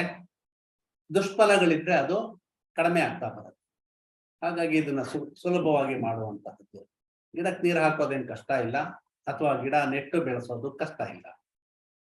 ಅದೇ ಗುರು ಏನಾದ್ರು ಮೀನರಾಶಿನಲ್ಲಿ ಇದ್ದಿದ್ದೆ ಆದ್ರೆ ಆಗ ಆಲದ ಮರನ ಬೆಳೆಸಿ, ಅಥವಾ ಆಲದ ವೃಕ್ಷಕ್ಕೆ ನೀರೆರೆದು ರಕ್ಷಣೆ ಮಾಡೋದೊಂದು, ಅಥವಾ ಆಲದ ಮರನ ನೆಟ್ಟು ಬೆಳೆಸಿ ಅದನ್ನ ಸಂರಕ್ಷಣೆ ಮಾಡೋದು. ಹೀಗೆ ಮಾಡಿದ್ದೆ ಆದ್ರೆ ಮೀನರಾಶಿನಲ್ಲಿ ಇದ್ದ ಗುರುಗ್ರಹದಿಂದ ಬರತಕ್ಕಂತಹ ಫಲಗಳು, ಉತ್ತಮ ಫಲಗಳು ಇನ್ನೂ ಅಧಿಕವಾಗಿ ಸಿಗುತ್ತೆ. ಇನ್ನ ಈ ಗುರುಗ್ರಹಕ್ಕೆ ಹೇಳಿರೋ ದಾನಗಳನ್ನ ನೋಡೋದಾದ್ರೆ ಕೇಸರಿ, ಸಕ್ಕರೆ, ಹಳದಿ ಬಣ್ಣದ ಹೂಗಳು, ಹಳದಿ ಬಣ್ಣದ ವಸ್ತ್ರಗಳು, ಯಾಕೆಂದ್ರೆ ಗುರುವಿನ ಬಣ್ಣ ಹಳದಿ ಅಂತ ನಾನು ಈಗಾಗಲೇ ಹೇಳಿದ್ದೀನಿ. ಹಾಗೆ ಒಣಗಿರತಕ್ಕಂತಹ ಅಂಜೂರದ ಹಣ್ಣು ಅಥವಾ ಏನೇ ಡ್ರೈ ಫ್ರೂಟ್ಸ್, ಅದಕ್ಕೆ ನೀವು ಒಣ ಅಂಜೂರ ಅಂತಾನೆ ಅಲ್ಲ, ಯಾವುದೇ ಒಣಗಿರೋ ಹಣ್ಣಿದ್ರು ನೀವು ಅದನ್ನ ಗುರುಗ್ರಹಕ್ಕೆ ದಾನವಾಗಿ ಕೊಡಬಹುದು. ಗುರುಗ್ರಹದ ದಾನಗಳ ಅದನ್ನು ಹೇಳಿದ್ದಾರೆ. ಹಾಗೇನೆ ಅರಿಶಿನ, ಯಾಕೆಂದ್ರೆ ಅದು ಹಳದಿ ಬಣ್ಣದಿಂದ ಕೂಡಿರುತ್ತೆ. ಜೇನುತುಪ್ಪ, ಕಡಲೆಬೇಳೆ ಅಥವಾ ಕಡಲೆ ಹಿಟ್ಟು ಆಗಬಹುದು, ಕಡಲೆ ಕಾಳು ಆಗಬಹುದು, ಜೊತೆಗೆ ಬಾಳೆಹಣ್ಣು, ಆಮೇಲಿಂದ ಕಡಲೆ ಹಿಟ್ಟಿನಿಂದ ಮಾಡಿರತಕ್ಕಂತಹ ಹಳದಿ ಬಣ್ಣದ ಸಿಹಿ ಪದಾರ್ಥಗಳು, ಇವುಗಳನ್ನ ನೀವು ದಾನವಾಗಿ ಕೊಡಬಹುದು ಪರಿಹಾರ ರೂಪವಾಗಿ. ಯಾವಾಗ ಪರಿಹಾರ ಮಾಡ್ಕೊಬೇಕು ಅನ್ನೋದು ಕೂಡ ನಾವು ತಿಳ್ಕೊಬೇಕಾಗತ್ತೆ. ಈ ಪರಿಹಾರಗಳನ್ನ ಮಾಡೋದಿದ್ರೆ ಶುಕ್ಲ ಪಕ್ಷದ ಮೊದಲನೇ ಗುರುವಾರ ಏನ್ ಬರುತ್ತೆ, ಶುಕ್ಲ ಪಕ್ಷ ಬರುತ್ತಲ್ಲ, ಶುಕ್ಲ ಪಕ್ಷದಲ್ಲಿ ಮೊದಲನೇ ಗುರುವಾರ, ಅವತ್ತು ಗುರು ಹೊರೆನಲ್ಲಿ ಈ ಒಂದು ಪರಿಹಾರ ಪ್ರಕ್ರಿಯೆನ ಪ್ರಾರಂಭ ಮಾಡಬೇಕು. ಗುರು ಹೊರೆ ಅಂದ್ರೆ ನಾನು ಈಗಾಗಲೇ ನಿಮ್ಗೆಲ್ಲರಿಗೂ ಗೊತ್ತಿರತ್ತೆ, ಹೊರೆ ಬಗ್ಗೆ ನಾನೇನು ಹೆಚ್ಚು ಹೇಳ್ಬೇಕಾಗಿಲ್ಲ. ಗುರುವಾರದ ದಿವಸ ಸೂರ್ಯೋದಯ ಆದಾಗಿಂದ 1 hour ನಿಮ್ಗೆ ಗುರು ಹೊರೆ ಇರುತ್ತೆ. ಅಪ್ರಾಕ್ಸಿಮೇಟ್ 1 hour ಸೂರ್ಯೋದಯಕ್ಕೆ ಸಂಬಂಧಪಟ್ಟಾಗೆ ಆ ಹೊರೆಗಳು ಇರುತ್ತೆ. ಇದಿಷ್ಟು ಅದಕ್ಕೆ ಹೇಳಿರತಕ್ಕಂತಹ ಪರಿಹಾರಗಳು. ಇನ್ನು ಉಪವಾಸ ಅಷ್ಟ್ ಬೇಗ ಇಸ್ಕೊಳಕ್ ಇರ್ಬೇಕಲ್ಲ ಗುರುಗಳೇ ದಾನ? ಅಮ್ಮ, ಸೂರ್ಯ ಉದಯದಲ್ಲಿ ಕೊಡ್ಬೇಕು. ಹೌದು, ಆ ಹೊರೆ ಇರೋದು 1 ಗಂಟೆ. ಅಷ್ಟ್ ಬೇಗ ನಮ್ಗೆ ಕೊಡಕ್ ಸಿಗ್ಬೇಕಲ್ಲ ಯಾರಾದ್ರೂ? ಸೂರ್ಯೋದಯಕ್ಕೆ ಗುರು ಹೊರೆ ಸ್ಟಾರ್ಟ್ ಆಗತ್ತೆ, ಅವಾಗ ಕೊಡಕ್ಕಾಗತ್ತೆ. ಇನ್ನೊಂದ್ಸತಿ ಗುರು ಹೊರೆ ಬರುತ್ತಲ್ಲ, ಒಂದೇ ಸರ್ತಿ ಮುಗಿಯಲ್ಲ ಅಲ್ವಾ ಗುರು ಹೊರೆ. ಆಮೇಲೆ ಹಿಂದಿಂದೆ ಬರುತ್ತಲ್ಲ, ಅವಾಗ ನೀವು ಕೊಡಬಹುದು. ಸರಿ ಗುರುಗಳೇ. ಓಕೆ. ಇನ್ನ ಉಪವಾಸದ ಬಗ್ಗೆ ಹೇಳ್ತಾ ಇದ್ದೆ ನಾನು. ಉಪವಾಸ ಅಂದಾಗ ಗುರುವಾರಗಳ ದಿವಸ ಉಪವಾಸ ಮಾಡೋದು ಅತ್ಯಂತ ಶ್ರೇಯಸ್ಕರ ಅಂತ ಹೇಳಿ ಹೇಳ್ತಾರೆ. ಉಪವಾಸ ಅಂದ್ರೆ ಯಾವ ರೀತಿ ಮಾಡ್ಬೇಕು? ನಿಟ್ಟು ಉಪವಾಸ ಮಾಡುವಂತಹವರು ಕೆಲವರು ಇದ್ದಾರೆ. ಅಂದ್ರೆ ಏನು ತಿಂದಿರಾ, ಏನು ಕುಡಿದಿರಾ, ಇಡೀ ದಿವಸ ಉಪವಾಸ ಇರುತ್ತೆ. ಆಯ್ತಾ? ಉಪವಾಸ ಅಂದ್ರೆ ಯಾವುದೇ ರೀತಿಯ ಆಹಾರ ಪದಾರ್ಥಗಳನ್ನು ಸೇವಿಸಬಾರ್ದು, ಸಿಹಿ ತಿನಿಸುಗಳನ್ನೇನು ತಿನ್ನಬಾರ್ದು, ಸಿಹಿ ಪದಾರ್ಥಗಳೇನು ತಿನ್ನಬಾರ್ದು, ಹಾಗೆ ಹಾಲು ತಗೊಂಬಾರ್ದು. ಆಕ್ಚುಲಿ ಉಪವಾಸದ ಟೈಮಲ್ಲಿ ಹಾಲು ತಗೊಂಬಾರ್ದು. ಆಯ್ತಾ? ಇವುಗಳನ್ನ ಹಗಲಿನಲ್ಲಿ ತಗೊಳ್ಬಾರ್ದು. ಬಟ್ ಫಲಹಾರಗಳನ್ನ ತಗೊಬಹುದು. ಫಲಹಾರ ಅಂದ್ರೆ ನಮ್ ಜನ ಬಹಳ ಚೆನ್ನಾಗಿ ಅರ್ಥ ಮಾಡ್ಕೊಂಡ್ಬಿಟ್ಟಿದ್ದಾರೆ. ಉಪ್ಪಿಟ್ಟು, ಕೇಸರಿ ಬಾತು, ಅವಲಕ್ಕಿ, ಅದು ಇದು ಅದು ಫಲಹಾರ ಅಂತೇಳಿ. ಆಕ್ಚುಲಿ ಅದು ಫಲಹಾರ ಅನ್ನಿಸ್ಕೊಳ್ಳಲ್ಲ. ಫಲಾಹಾರ ಅಂದ್ರೆ ಹಣ್ಣುಗಳು, ಹಣ್ಣು ಹಂಪಲುಗಳನ್ನ ತಿನ್ನಬಹುದು ಅಂತ ಹೇಳಿ ಹೇಳ್ತಾರೆ. ಈ ಜನ ಅದನ್ನ ವಿರುದ್ಧವಾಗಿ ಮಾಡ್ಕೊಂಡ್ಬಿಟ್ಟು ಫಲಹಾರ ಅಂದಿದ ತಕ್ಷಣ ಊಟಕ್ಕಿಂತ ಹೆಚ್ಚಾಗಿ ಸ್ವಲ್ಪ ಉಪ್ಪಿಟ್ಟು ತಿಂತಾರೆ, ಊಟಕ್ಕಿಂತ ಹೆಚ್ಚಾಗಿ ಅವಲಕ್ಕಿ ತಿಂತಾರೆ. ಊಟ ಮಾಡೋ ಸ್ವಲ್ಪ ಆಗಿದ್ರೆ ಈ ಫಲಹಾರನೇ ಜಾಸ್ತಿ ತಗೊಳ್ತಾರೆ. ಮತ್ತೆ ಫಲಹಾರದ ನೆಪದಲ್ಲಿ 2-3 ಸರ್ತಿ ತಿನ್ನೋದು ಅದೆಲ್ಲ ಮಾಡ್ತಾರೆ. ಹಾಗೆಲ್ಲ ಮಾಡಬಾರ್ದು. ಬೆಳಗ್ಗೆಯಿಂದ ರಾತ್ರಿವರೆಗೂ ಏನು ತಗೊಳ್ಬಾರ್ದು. ರಾತ್ರಿ ಫಲಹಾರ ಅಥವಾ ಹಣ್ಣಿನ ರಸ ಇಂಥದ್ದು ತಗೊಂಡು ಆವತ್ತಿನ ಒಂದು ಉಪವಾಸನ ಪರಿಸಮಾಪ್ತಿ ಮಾಡ್ಕೊಬಹುದು ಆವತ್ತಿನ ಮಟ್ಟಿಗೆ. ಇದು ಉಪವಾಸದ ಒಂದು ಕ್ರಮ. ಇನ್ನ ಈ ರುದ್ರಾಕ್ಷ ಅಂತ ನಾನು ಹೇಳಿದೆ ನಿಮ್ಗೆ. ಈ ಗುರುವಿನ ಒಂದು ಫಲಗಳು ನಿಮಗೆ ಸಿಗ್ಬೇಕಾದ್ರೆ ಪಂಚಮುಖಿ ರುದ್ರಾಕ್ಷ ಏನಿರುತ್ತೆ ಅದನ್ನ ಧರಿಸೋದ್ರಿಂದ ಕೂಡ ಗುರು ಶಾಂತನಾಗ್ತಾನೆ. ರತ್ನ ಧಾರಣೆ ಅಂದಾಗ ಕನಕ ಪುಷ್ಯರಾಗ ಧರಿಸಬಹುದು. ಅದನ್ನ ನೋಡಿ ನೀವು ನಿರ್ಧಾರ ಮಾಡ್ಬೇಕು, ಜಾತಕ ನೋಡಿ ನಿರ್ಧಾರ ಮಾಡ್ಬೇಕು ಸರಿಯಾಗಿ. ಕನಕ ಪುಷ್ಯರಾಗ ಧರಿಸಬಹುದು. ಹಾಗೆ ಈ ರತ್ನದ ತೂಕ ಮತ್ತೆ ಯಾವ ಲೋಹದಲ್ಲಿ, ಯಾವ ಬೆರಳಿಗೆ, ಯಾವ ಮುಹೂರ್ತದಲ್ಲಿ ಹಾಕ್ಬೇಕು ಅದನ್ನ ನೀವು ಜಾತಕ ನೋಡಿ ನಿರ್ಧಾರ ಮಾಡ್ಬೇಕು. ಜೊತೆಗೆ ಅದನ್ನೆಲ್ಲ ನೀವು ನಿಮ್ಗೆ ಗೊತ್ತಿಲ್ಲದೆ ಇದ್ರೆ ಅದನ್ನೆಲ್ಲ ಚೆನ್ನಾಗಿ ತಿಳಿದಿರೋರ ಹತ್ರ ತಿಳ್ಕೊಂಡು ನೀವು ರತ್ನ ಧಾರಣೆ ಮಾಡ್ಕೊಬೇಕು. ನಿಮಗೆ ಗೊತ್ತಿದ್ರೆ ನೀವು ಕೂಡ ಪ್ರಿಡಿಕ್ಟ್ ಮಾಡ್ಬೋದು, ತೊಂದರೆ ಇಲ್ಲ. ಇದನ್ನ ನಾನು ಕೆಲವಾರು ವಿಚಾರಗಳನ್ನ ನಿಮ್ಗೆ ನಾನು ಕ್ಲಾಸ್ ಅಲ್ಲಿ ತಿಳಿಸ್ಕೊಡಕ್ ಪ್ರಯತ್ನ ಪಡ್ತೀನಿ. ಹಾಗೇನೆ ಹಳದಿ ಬಣ್ಣದ ಲೋಹದಿಂದ ಮಾಡಿರತಕ್ಕಂತಹ ಅಥವಾ ಬಂಗಾರದಿಂದ ಮಾಡಿರೋ ಒಡವೆಗಳನ್ನ ಸೊಂಟದಿಂದ ಮೇಲ್ಭಾಗದಲ್ಲಿ ಧರಿಸ್ಕೊಬೇಕು. ಸೊಂಟದಿಂದ ಕೆಳಭಾಗದಲ್ಲಿ ಈ ಒಡವೆಗಳನ್ನ ಧರಿಸಬಾರ್ದು. ಇನ್ನ ಯೋಗ ಅಂತ ಹೇಳಿದೆ ನಾನು ಅವಾಗ್ಲೇನೆ. ಯೋಗಕ್ಕೆ ಸಂಬಂಧಪಟ್ಟ ಹಾಗೆ ಕಪಾಲಭಾತಿ ಮಾಡೋದು ಉತ್ತಮ. ಇವರು ಅಗ್ನಿಸಾರ ಈ ಪ್ರಾಣಾಯಾಮಗಳನ್ನ ಮಾಡ್ಕೊಂಡಾಗ ಒಳ್ಳೆ ಉತ್ತಮ ಫಲಗಳು ಇವ್ರಿಗೆ ಸಿಗತ್ತೆ. ಹಾಗೆ ಈ ಜಾತಕದಲ್ಲಿ ಗುರು ಏನಾದ್ರೂ ಬಲಹೀನನಾಗಿದ್ದರೆ, ಗುರು ಯಾವ ಮನೆಯಲ್ಲಿದ್ರೆ ಏನೇನು ಗುರುಗಳೇ ಬಲಹೀನ ಅಂದ್ರೆ ಹೇಗೆ ಅಂತ ಚೂರು ಹೇಳಿದ್ರಲ್ಲ. ಕ್ಲಾಸಲ್ಲಿ ಹೇಳ್ತೀನಮ್ಮ, ಈಗ ಹೇಳಕ್ಕಾಗ ದೊಡ್ಡದಾಗ ಹೋಗುತ್ತೆ. ದಯವಿಟ್ಟು ಕ್ಲಾಸಿಗೆ ಬನ್ನಿ, ಕ್ಲಾಸಲ್ಲಿ ನಾನು ಹೇಳ್ತೀನಿ ಖಂಡಿತ. ಗುರು 1ನೇ ಮನೆಯಲ್ಲಿದ್ದಾಗ 1ನೇ ಮನೆಯಲ್ಲಿ ಗುರು ಇದ್ರೆ ಅಂತಹವರು ಯಾರಿಂದಾನು ಯಾವುದೇ ಒಂದು ಕಾಣಿಕೆಯನ್ನು ದಾನ ರೂಪವಾಗಿ ಅಥವಾ ಬೇರೆ ರೂಪದಿಂದ ಕೂಡ ಅವರು ಪಡಿಬಾರ್ದು, ತೆಗೆದುಕೊಳ್ಬಾರ್ದು. ಗುರು 1ನೇ ಮನೆಯಲ್ಲಿದ್ರೆ. ಇನ್ನ ಗುರು 2ನೇ ಮನೆಯಲ್ಲಿದ್ದಾಗ, ಗುರು ಏನಾದ್ರು 2ನೇ ಮನೆಯಲ್ಲಿದ್ರೆ ನಿಮ್ಮ ಮನೆಗೆ ಬಂದಂತಹ ಅತಿಥಿಗಳು ಅಥವಾ ನಿಮ್ಮ ಮನೆಯಲ್ಲಿ ಇರತಕ್ಕಂತಹ ಅತಿಥಿಗಳು ಇವರುಗಳನ್ನ ಅಗೌರವದಿಂದ ನಡೆಸ್ಕೊಬಾರ್ದು, ಅವ್ರಿಗೆ ಅಗೌರವ ಸೂಚಿಸಬಾರ್ದು ಅನ್ನೋದನ್ನ ಹೇಳ್ತಾರೆ. ಹಾಗೆ ಅವ್ರಿಗೆ ಅಪಮಾನ ಆಗೋ ಹಾಗೆ ನಡ್ಕೊಬಾರ್ದು, ಅವಮಾನ ಮಾಡಬಾರ್ದು ಬಂದವ್ರಿಗೆ. ಜೊತೆಗೆ ಯಾರಿಗೆ 2ನೇ ಮನೆಯಲ್ಲಿ ಗುರು ಇರ್ತಾನೆ ಅವರ ಮನೆಯ ಮುಂಭಾಗದಲ್ಲಿ ಯಾವುದೇ ರೀತಿಯ ಒಂದು ಹಳ್ಳಗಳಿಲ್ಲದ ಹಾಗೆ ನೋಡ್ಕೊಬೇಕು. ಸ್ಪಾಟ್ ಹೋಲ್ಸ್ ಏನು ಇರಬಾರ್ದು ಅವ್ರ ಮನೆ ಮುಂದೆ. ಸ್ವಚ್ಛವಾಗಿ ಫ್ಲಾಟ್ ಆಗಿ ತುಂಬಾ ಚೆನ್ನಾಗಿರ್ಬೇಕು ಮನೆ ಹತ್ರ. ಹಾಗೆ ಏನಾದ್ರು ಅನಿವಾರ್ಯ ಕಾರಣದಿಂದ ಹಳ್ಳ ಏನಾದ್ರು ಆಗಿದ್ದೆ ಆದ್ರೆ ಅದನ್ನ ಆದಷ್ಟು ಬೇಗ ಅದನ್ನ ಮಣ್ಣಿನಿಂದ ಮುಚ್ಚಿಬಿಟ್ಟು ಅದನ್ನ ಸರಿ ಮಾಡ್ಕೊಳ್ಳೋದು ಒಳ್ಳೆಯದು. ಇಲ್ಲ ಅಂದ್ರೆ ಅಶುಭ ಫಲಗಳು ಬರುತ್ತೆ ಅವ್ರಿಗೆ 2ನೇ ಮನೆಯಲ್ಲಿ ಗುರು ಇದ್ದಾಗ. ಇನ್ನ ಗುರು ಏನಾದ್ರು 3ನೇ ಮನೆಯಲ್ಲಿದ್ರೆ ಅವಾಗ ನಿಮ್ಮನ್ನ ಹೊಗಳು ಅಂತ ಅಥವಾ ನಿಮ್ಮ ಬಗ್ಗೆ ಮೆಚ್ಚುಗೆ ವ್ಯಕ್ತಪಡಿಸೋದಕ್ಕೆ ಯಾರ ಮೇಲೂ ನೀವು ಇನ್ಫ್ಲೂಯೆನ್ಸ್ ಮಾಡಬಾರ್ದು, ಪ್ರಭಾವ ಬೀರಬಾರ್ದು.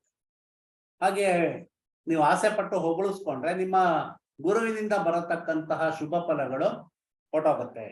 ಹಾಗಾಗಿ ಹೊಗಳಿಸ್ಕೊಳ್ಳೋಕೆ ಇಷ್ಟಪಡಬಾರ್ದು, ಆ ತರ ನೀವು ನಡ್ಕೊಬೇಕಾಗತ್ತೆ. ಇನ್ನ ಗುರು 4ನೇ ಮನೇಲಿ ಏನಾದ್ರು ಇದ್ದಿದ್ದೆ ಆದ್ರೆ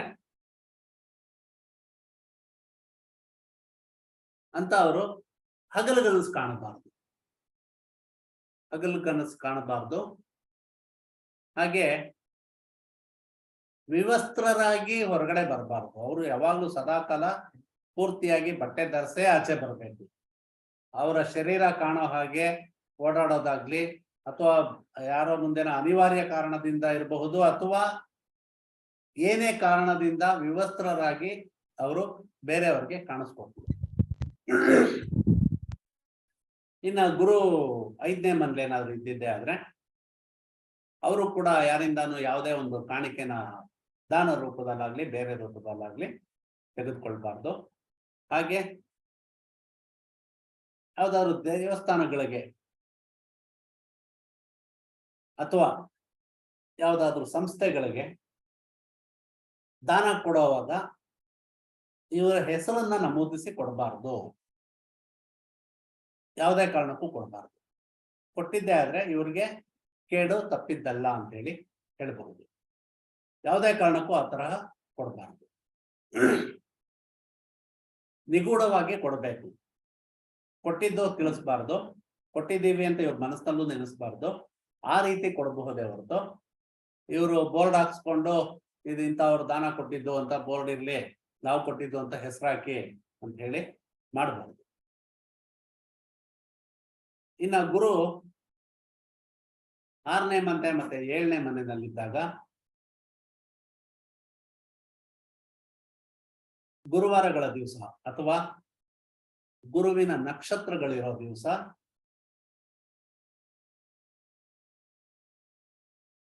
ಅಂದ್ರೆ ಪುನರ್ವಸು, ವಿಶಾಖ, ಪೂರ್ವಭಾದ್ರ ಈ ನಕ್ಷತ್ರಗಳ ಮೇಲೆ ಚಂದ್ರ ಪರಿಭ್ರಮಣ ಮಾಡುವಾಗ, ನಕ್ಷತ್ರಗಳು ಇರೋ ದಿವಸ ಇರ್ಬೋದು, ಈ ನಕ್ಷತ್ರಗಳ ಮೇಲೆ ಚಂದ್ರ ಪರಿಭ್ರಮಣ ಮಾಡುವಾಗ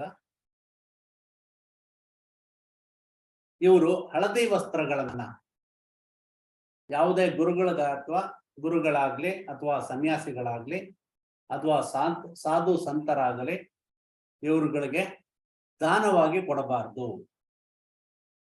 ಆ ಟೈಮ್ ಅವಾಯ್ಡ್ ಮಾಡಬೇಕು. ಬೇರೆ ಟೈಮಲ್ಲಿ ಕೊಟ್ರೆ ಸಮಸ್ಯೆ ಇಲ್ಲ. ಗುರುವಿನ ನಕ್ಷತ್ರದ ಮೇಲೆ ಚಂದ್ರ ಪರಿಭ್ರಮಣ ಮಾಡ್ತಾ ಇದ್ದಾಗ ಅವಾಗ ಈ ದಾನಗಳು ಕೊಟ್ಟಿದ್ದೆ ಆದ್ರೆ ಅದರಿಂದ ಅನೇಕ ದುಷ್ಫಲಗಳನ್ನ ಇವರು ಅನುಭವಿಸ್ಬೇಕಾಗತ್ತೆ. ಹಾಗಾಗಿ ಅವತ್ತಿನ ದಿವಸ ಯಾವುದೇ ಗುರುಗಳು ಇರಬಹುದು ಅಥವಾ ಸಾಧು ಸನ್ಯಾಸಿಗಳು ಇರಬಹುದು, ಇವ್ರು ಯಾರಿಗೂ ಈ ತರಹ ದಾನಗಳನ್ನ ಕೊಡಬಾರ್ದು. ಹಾಗೆ ಗುರು 8ನೇ ಮನೇಲಿ ಏನಾದ್ರು ಇದ್ದಿದ್ದೆ ಆದ್ರೆ ಅಂತಹವರು ಯಾರಾದ್ರೂ ಸಾವಿನ ಸನಿಹದಲ್ಲಿ ಇರ್ತಾರಲ್ಲ, ಇನ್ನೇನ್ ಸತ್ತೋಗ್ತಾ ಇರ್ತಾರೆ, ಇನ್ನೇನ್ ಹೋಗ್ಬಿಡ್ತಾರೆ ಅಂತ ಹೇಳ್ತಾ ಇರ್ತಾರೆ ಅಂತವ್ರ ಹತ್ರ, ಅಥವಾ ಕೊನೆ ಉಸಿರು ಎಳಿತಾ ಇರ್ತಾರೆ ಅಂತವ್ರ ಹತ್ರ, ಕೊನೆ ಉಸಿರು ಎಳೆದು ಬಿಡ್ತಾ ಇರ್ತಾರೆ, ತುಂಬಾ ಕಷ್ಟ ಪಡ್ತಾ ಇರ್ತಾರೆ, ಅವರುಗಳ ಹತ್ತಿರದಲ್ಲಿ ಇವ್ರು ನಿಂತ್ಕೊಬಾರ್ದು. ಸೊ ಇದು ಪರಿಹಾರಗಳ ಆಕ್ಚುಲಿ. 8ನೇ ಮನೇಲಿದ್ರೆ ಏನ್ ಪರಿಹಾರ ಮಾಡ್ಕೊಬೇಕು?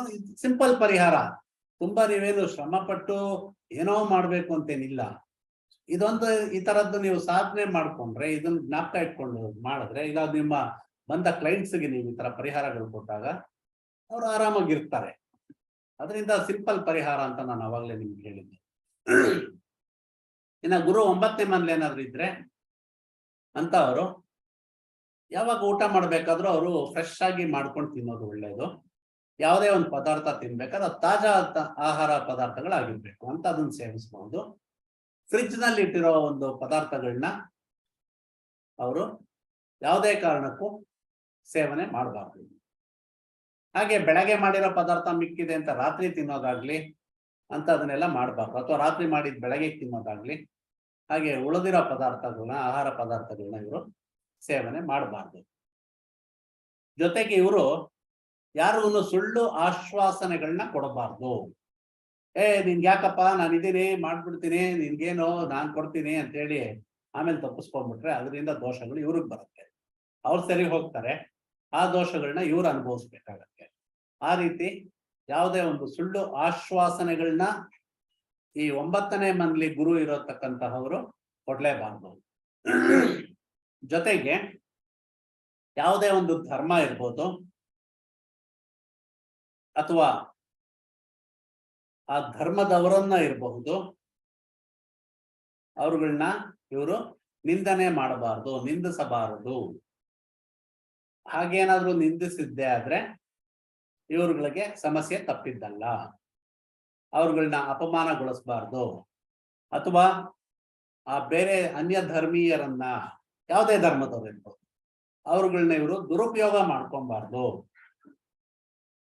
ಈಗ ಲವ್ ಜಿಹಾದ್ ಅಂತ ನಾವು ನೋಡ್ತಾ ಇದ್ದೀವಿ, ಕೇಳ್ತಾ ಇದ್ದೀವಿ. ಸೊ ಈ ತರಹ ಅಬ್ಯೂಸ್ ಮಾಡ್ಕೊಳ್ಳೋದೆಲ್ಲ ಅಪರಾಧ ಕಾನೂನು ರೀತಿನಲ್ಲಿ. ಹಾಗೆ ಗುರು 9ನೇ ಮನೇಲಿರೋರು ಈ ತರ ಅಬ್ಯೂಸ್ ಮಾಡಿದಾಗ ಅವ್ರಿಗೂ ಕೂಡ ಶಿಕ್ಷೆಗಳು ತಪ್ಪಿದ್ದಲ್ಲ. ಹಾಗಾಗಿ ಇದ್ಯಾವುದನ್ನು 9ನೇ ಮನೇಲಿ ಗುರು ಇರೋರು ಮಾಡ್ಲೇಬಾರ್ದು.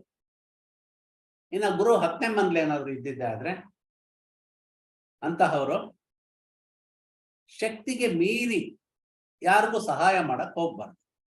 ಈಗ ನನ್ನ ಹತ್ರ 100 ರೂಪಾಯಿ ಇದೆ, 80 ರೂಪಾಯಿ ದಾನ ಕೊಡ್ತೀನಿ, 20 ರೂಪಾಯಿ ನನಗೆ ಇಟ್ಕೊಳ್ತೀನಿ, ಓಕೆ. ನನ್ನ ಹತ್ರ 100 ರೂಪಾಯಿ ಇದೆ, 1000 ರೂಪಾಯಿ ದಾನ ಕೊಡ್ತೀನಿ ಅಂತ ಹೋಗೋದು ಮೂರ್ಖತನ. ಹಾಗೆ ಮಾಡಬಾರ್ದು. ಇವರು ಅವರ ಶಕ್ತಿ ಅರ್ಥ, ಆ ಶಕ್ತಿಗೆ ಸರಿಯಾಗಿ ಅವರು ದಾನ ಮಾಡಬೇಕಾಗುತ್ತೆ.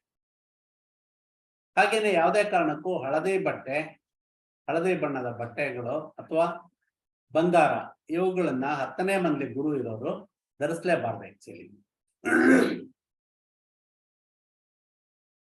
ಹಾಗೆ ಇವ್ರುಗಳು ಈ ಸಾಧು ಸನ್ಯಾಸಿಗಳು ಇರ್ತಾರಲ್ಲ, ಸಾಧು ಸಂತರು, ಇವ್ರುಗಳನ್ನ ಯಾವುದೇ ಕಾರಣಕ್ಕೂ ಇವರ ಸಹಾಯಕರು ಅನ್ನೋ ರೀತಿಯಲ್ಲಿ ನಡ್ಸ್ಕೊಂಬಾರ್ದು. ಅವ್ರಿರೋದೇ ನಮ್ ಸೇವೆ ಮಾಡಕ್ಕೆ, ಅವ್ರಿರೋದೇ ನಮ್ ಇದ್ ಮಾಡಕ್ಕೆ, ಆ ತರ ಯಾರನ್ನು ನಡ್ಸ್ಕೊಂಬಾರ್ದು. ಸಾಧು ಸನ್ಯಾಸಿಗಳ ಜಾತಕದಲ್ಲಿ ಈ ತರ ಇದ್ದಾಗ ಅವರು ಕೂಡ ಬೇರೆಯವ್ರನ್ನ ಈ ರೀತಿ ನಡ್ಸ್ಕೊಂಬಾರ್ದು. ಹಾಗೇನೆ 10ನೇ ಮನೇಲಿ ಗುರು ಇರತಕ್ಕಂತಹವರು ತಲೆ ಮೇಲೆ ಪೇಟ ಆಗ್ಲಿ, ಟೋಪಿ ಆಗ್ಲಿ, ಈ ತರಹ ಯಾವುದನ್ನು ಧಾರಣೆ ಮಾಡಬಾರದು, ಧರಿಸಬಾರದು ಅನ್ನೋದು ನಮ್ಗೆ ಗೊತ್ತಾಗತ್ತೆ. ಇನ್ನ 11ನೇ ಮನೇಲಿ ಗುರು ಏನಾದ್ರು ಇದ್ರೆ ಇವರುಗಳು ಯಾರಿಗೂನು ಸುಳ್ಳು ಆಶ್ವಾಸನೆಗಳನ್ನ ಕೊಡಬಾರ್ದು.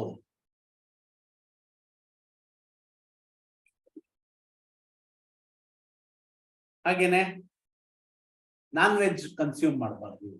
ಯಾವುದೇ ಕಾರಣಕ್ಕೂ ಮಾಂಸಾಹಾರನ ತಿನ್ಬಾರ್ದು. ತಿನ್ನೋರಿದ್ರೆ ಅದನ್ನ ತ್ಯಜಿಸ್ಬೇಕು. ಮದ್ಯ ಸೇವಿಸಬಾರ್ದು ಇವ್ರುಗಳು. ಹಾಗೆ ಜಲಚರಗಳು ಅಂದ್ರೆ ಮೀನು ಮತ್ತೆ ನೀರಿನಲ್ಲಿ ಸಿಗತಕ್ಕಂತಹ ಆಹಾರ ಪದಾರ್ಥಗಳೇನಿದೆ ಅವುಗಳನ್ನ ಸೇವನೆ ಮಾಡೋದಾಗ್ಲಿ, ಮೊಟ್ಟೆಗಳನ್ನ ಆಹಾರವಾಗಿ ತೆಗೆದುಕೊಳ್ಳೋದಾಗ್ಲಿ ಇವರು ಮಾಡಬಾರ್ದು. ಯಾರು 11ನೇ ಮನೇಲಿ ಗುರು ಇರತಕ್ಕಂತಹವರು.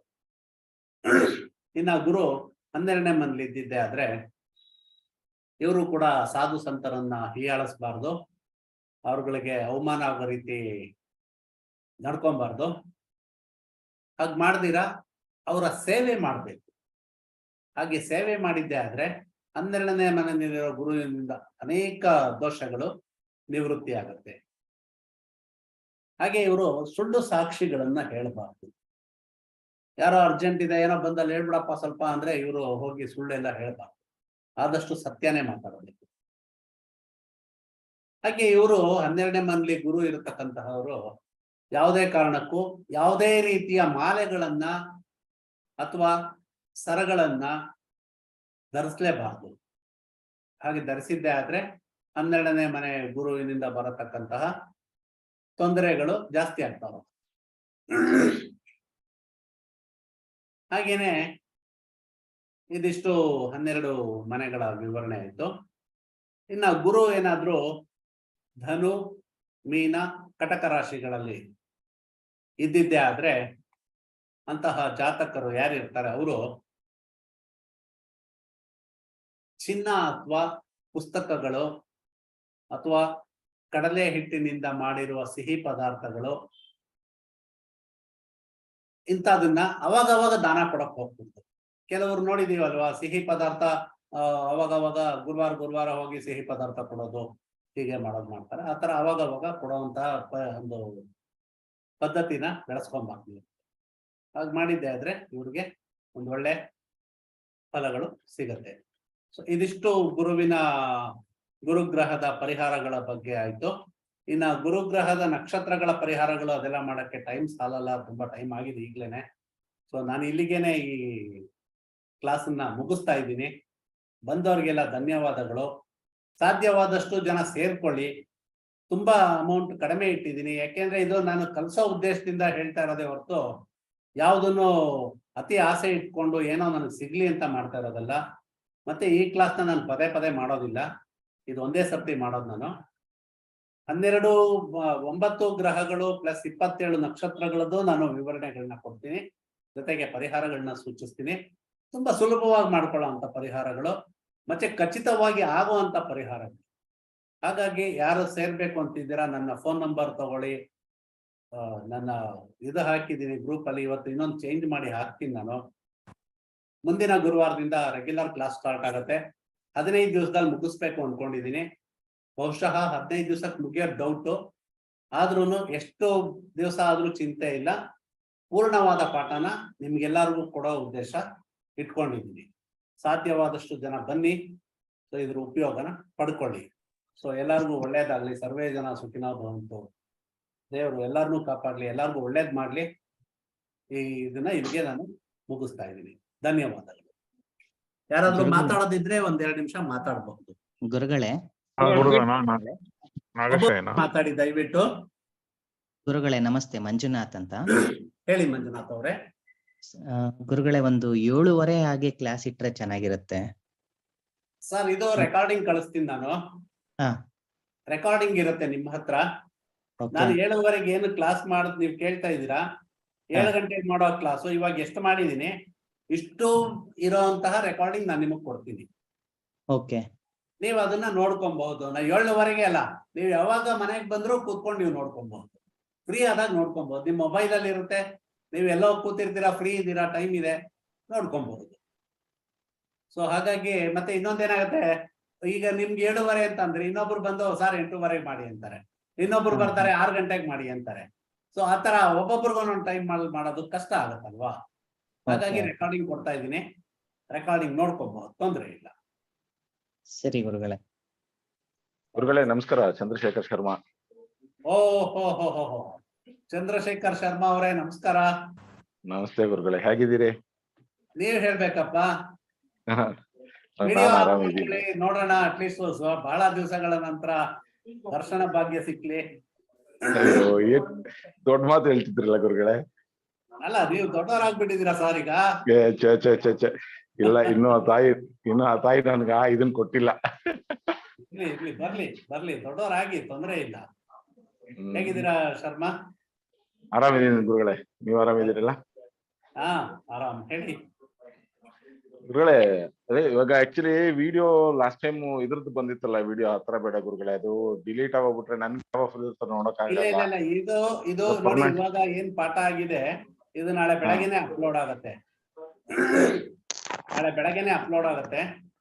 ಸೊ ತೊಂದ್ರೆ ಇಲ್ಲ, ಆರಾಮಾಗಿ ನೋಡ್ಕೊಳ್ಳಿ. ಈ ವಿಡಿಯೋ ಕೂಡ ನಾನು ಕೊಡಿಸ್ತಾ ಇದ್ದೀನಿ, ಎಲ್ಲರಿಗೂ ಬರುತ್ತೆ. ಇದು ಕಾಮನ್ ಆಗಿ ಹಾಕ್ತಾ ಇದ್ದೀನಿ ಯೂಟ್ಯೂಬ್ ಅಲ್ಲಿ, ಯಾರು ಬೇಕಾದ್ರೂ ನೋಡಬಹುದು. ಬಟ್ ನಾಳೆಯಿಂದ ನೆಕ್ಸ್ಟ್ ಗುರುವಾರದಿಂದ ಮಾಡೋ ಪಾಠಗಳು ನಿಮ್ಗಳಿಗೆ ಮಾತ್ರ ಪ್ರತ್ಯೇಕವಾಗಿ ಬರುತ್ತೆ. ನಿಮ್ಮ ಹತ್ರ ಅದು ಸ್ಟೋರ್ ಆಗಿರುತ್ತೆ, ತೊಂದ್ರೆ ಇಲ್ಲ. ನೀವು ಯಾವತ್ತು ಬೇಕಾದ್ರೂ ನೋಡ್ಕೋಬಹುದು. ಯಾಕಂದ್ರೆ ಲಾಸ್ಟ್ ಟೈಮ್ ಪರಿಹಾರ ಇದ್ರದ್ದು ಒಂದು ದಿಗ್ಬಂಧನ ಕ್ಲಾಸ್ಗಳು ಮಾಡಿದಾಗ ಅದು ವಿಡಿಯೋ ಅದನ್ನ ತಿರ್ಗಾ ನೋಡಕ್ ಇಲ್ಲ ಕೇಳಿ. ಇಲ್ಲಿ ಚಂದ್ರಶೇಖರ್ ಶರ್ಮಾ, ದಿಗ್ಬಂಧನದ್ದು ನಾನು ಮೊದ್ಲೇ ಹೇಳಿದ್ದೆ, 15 ದಿವಸ ಮಾತ್ರ ಅದಕ್ಕೆ ಟೈಮ್ ಇರುತ್ತೆ ಅಂತ. ಯಾಕೆಂದ್ರೆ ನನಗೆ ಬೇರೆದ್ ಅಪ್ಲೋಡ್ ಮಾಡೋದಿತ್ತು. ಸೊ ಹಾಗಾಗಿ ಅದಕ್ಕೆ 15 ದಿವಸ ಟೈಮ್ ಕೊಟ್ಟಿದ್ದೆ. ಆಲ್ಮೋಸ್ಟ್ 1 ತಿಂಗಳ ಕಾಲ ಅದು ಹಾಗೆ ಇತ್ತು. ಆಮೇಲಿಂದ ಕೂಡ ಡಿಲೀಟ್ ಆಯ್ತು. ಇಲ್ಲ, ನನಗೆ ಆ ಪೀರಿಯಡ್ ಅಲ್ಲಿ ನಾನು ಸ್ವಲ್ಪ ಬಿಸಿ ಇದ್ದೆ. ನಾನು ನೋಡಕ್ಕೆ ಆಗ್ಲಿಲ್ಲ, ಕಡೆಗೆ ಅದನ್ನೇ ಮಾಡ್ಕೊಳಕ್ ಆಗ್ಲಿಲ್ಲ. ಈಗ ಅದಕ್ಕೆ ಕೇಳಲು ಇಲ್ಲ. ಆಮೇಲೆ ಸರಿ, ನಾನು ತಿರ್ಗಾ ನಿಮ್ಗೆ ಕಳ್ಸೋ ಪ್ರಯತ್ನ ಅಂತೂ ಖಂಡಿತ ಮಾಡ್ತೀನಿ. ಆಯ್ತಾ? ತುಂಬಾ ಥ್ಯಾಂಕ್ಸ್ ಗುರುಗಳೇ, ತುಂಬಾ ಧನ್ಯವಾದ, ತುಂಬಾ ಥ್ಯಾಂಕ್ಸ್. ಗುರುಗಳೇ, ನಾವು ನೋಡ್ಲಿಲ್ಲ, ಅದು ದಿಗ್ಬಂಧನದ್ದು ಮಿಸ್ ಆಯ್ತದು. ಹೌದಾ?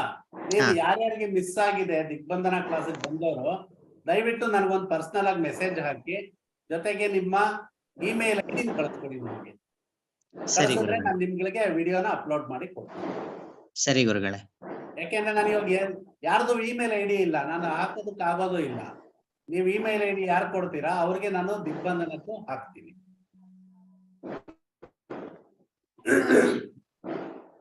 ಗುರುಗಳೇ ನಮಸ್ಕಾರ. ಎಂಕಪ್ಪ ಕಂಪಲಿ ಎಂಕಪ್ಪ ಅವರೇ ನಮಸ್ಕಾರ. ಬಹಳ ದಿವಸ ಆಗೋಗಿತ್ತು ನಿಮ್ ವಾಯ್ಸ್ ಎಲ್ಲ ಕೇಳಿ. ಎಂಕಪ್ಪ ಅವರೇ, ಕ್ಲಾಸ್ ಚೆನ್ನಾಗಿತ್ತು ಗುರುಗಳೇ. Thank you. ಸೊ ಕಲ್ತ್ಕೊಳ್ಳಿ, ಆಯ್ತು ಗುರು, ಅನುಕೂಲ ಆಗತ್ತೆ. ಒಂದ್ ಪ್ರಶ್ನೆ ಸರ್. ಕೇಳಿ ನಾಗಶೈನ್ ಅವರೇ, ಆ ವಿಡಿಯೋ ಆನ್ ಮಾಡ್ಕೊಳ್ಳಿ. ಸರಿ, ಹೇಳಿ ಸರ್. ಹೇಳಿ. ಇದು ನಾರ್ತ್ ಡೈರೆಕ್ಷನ್ ಇಂದ ಪರಿಹಾರಗಳು ಅಂದ್ರೆ ಬೇಸ್ಡ್ ಆನ್ ಈಗ ಕಟಕ ರಾಶಿಗೆ ಉತ್ತರ ದಿಕ್ಕು ಅಂತ ಎಕ್ಸಾಂಪಲ್ ಕೊಟ್ರಿ. ಅಂದ್ರೆ ಉತ್ತರ ದಿಕ್ಕಿಗೆ ಕೂತ್ಕೊಂಡು ಮಾಡುವಂತ ಪರಿಹಾರ ಯಾವ್ದಾರ ಒಂದು ಉದಾಹರಣೆ? ಅದನ್ನ ನಾನು ಕ್ಲಾಸಲ್ಲಿ ಹೇಳ್ತೀನಿ. ಈಗ ಅದ್ ಮಾಡ್ಬೇಕಾದ್ರೆ ನಾನು ತಿರ್ಗಾ ಮತ್ತೆ ಪಾಠಕ್ಕೆ ವಾಪಸ್ ಬರ್ಬೇಕಾಗುತ್ತೆ. ಡೈರೆಕ್ಷನ್ ಬೇಸ್ಡ್ ಮೇಲೆ ಪರಿಹಾರಗಳು ಅಂದ್ರೆ ಮಂತ್ರಗಳು ಹೇಳ್ಬೇಕಾ ಅಥವಾ ಸುಮ್ನೆ ಅಂದ್ರೆ ಒಂದು ಜನರಲ್ ಎಕ್ಸಾಂಪಲ್ ಕೊಟ್ರೆ ಮಿಕ್ಕಿದೆಲ್ಲ ನಾವೇ ಮಾಡ್ಕೋಬಹುದು ಅಂತ?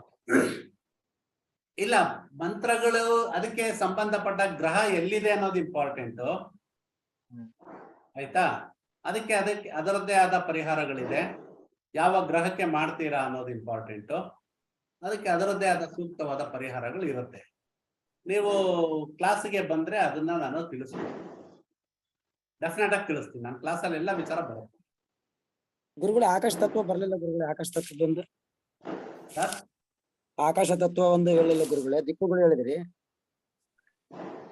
ಆಕಾಶ ತತ್ವ ಬರೋದಿಲ್ಲ ನಿಮ್ಗಿಲ್ಲಿ. ಹೌದು ಗುರುಗಳೇ. ಸರಿ. ಗುರುಗಳೇ ಯಾವತ್ತಿಂದ ಪ್ರಾರಂಭ ಗುರುಗಳೇ? ನೆಕ್ಸ್ಟ್ ಗುರುವಾರ. ಥ್ಯಾಂಕ್ ಯು ಗುರುಗಳೇ.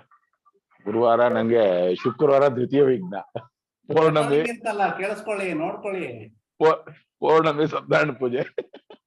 ಸರಿ, ರೆಕಾರ್ಡಿಂಗ್ಸ್ ಇರುತ್ತೆ, ರೆಕಾರ್ಡಿಂಗ್ ನೋಡ್ಕೊಳ್ಳಿ ಆರಾಮಾಗಿ, ತೊಂದರೆ ಏನಿಲ್ವಲ್ಲ.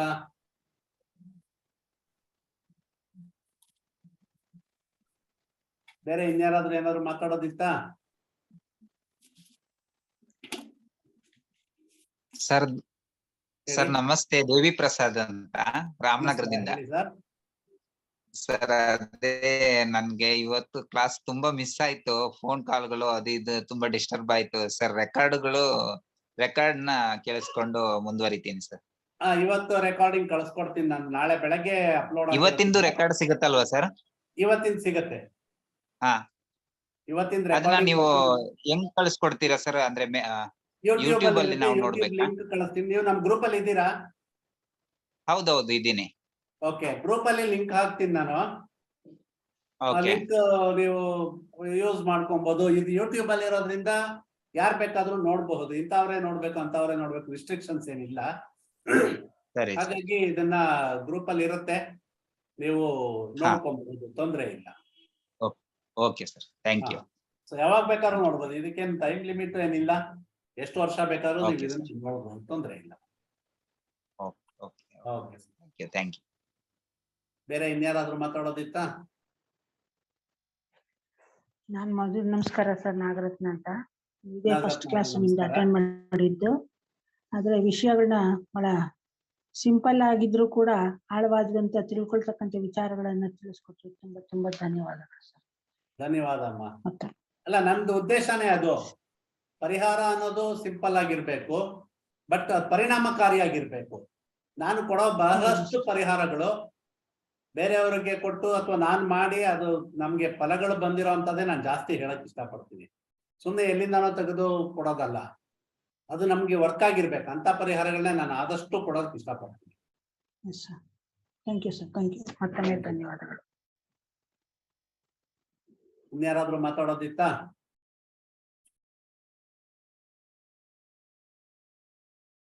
ಓಕೆ, ಬಹುಶಃ ಯಾರಿಲ್ಲ ಅಂತ ಅನ್ಕೊಳ್ತೀನಿ. ಸೊ ಕ್ಲೋಸ್ ಮಾಡ್ಬೋದಲ್ಲ?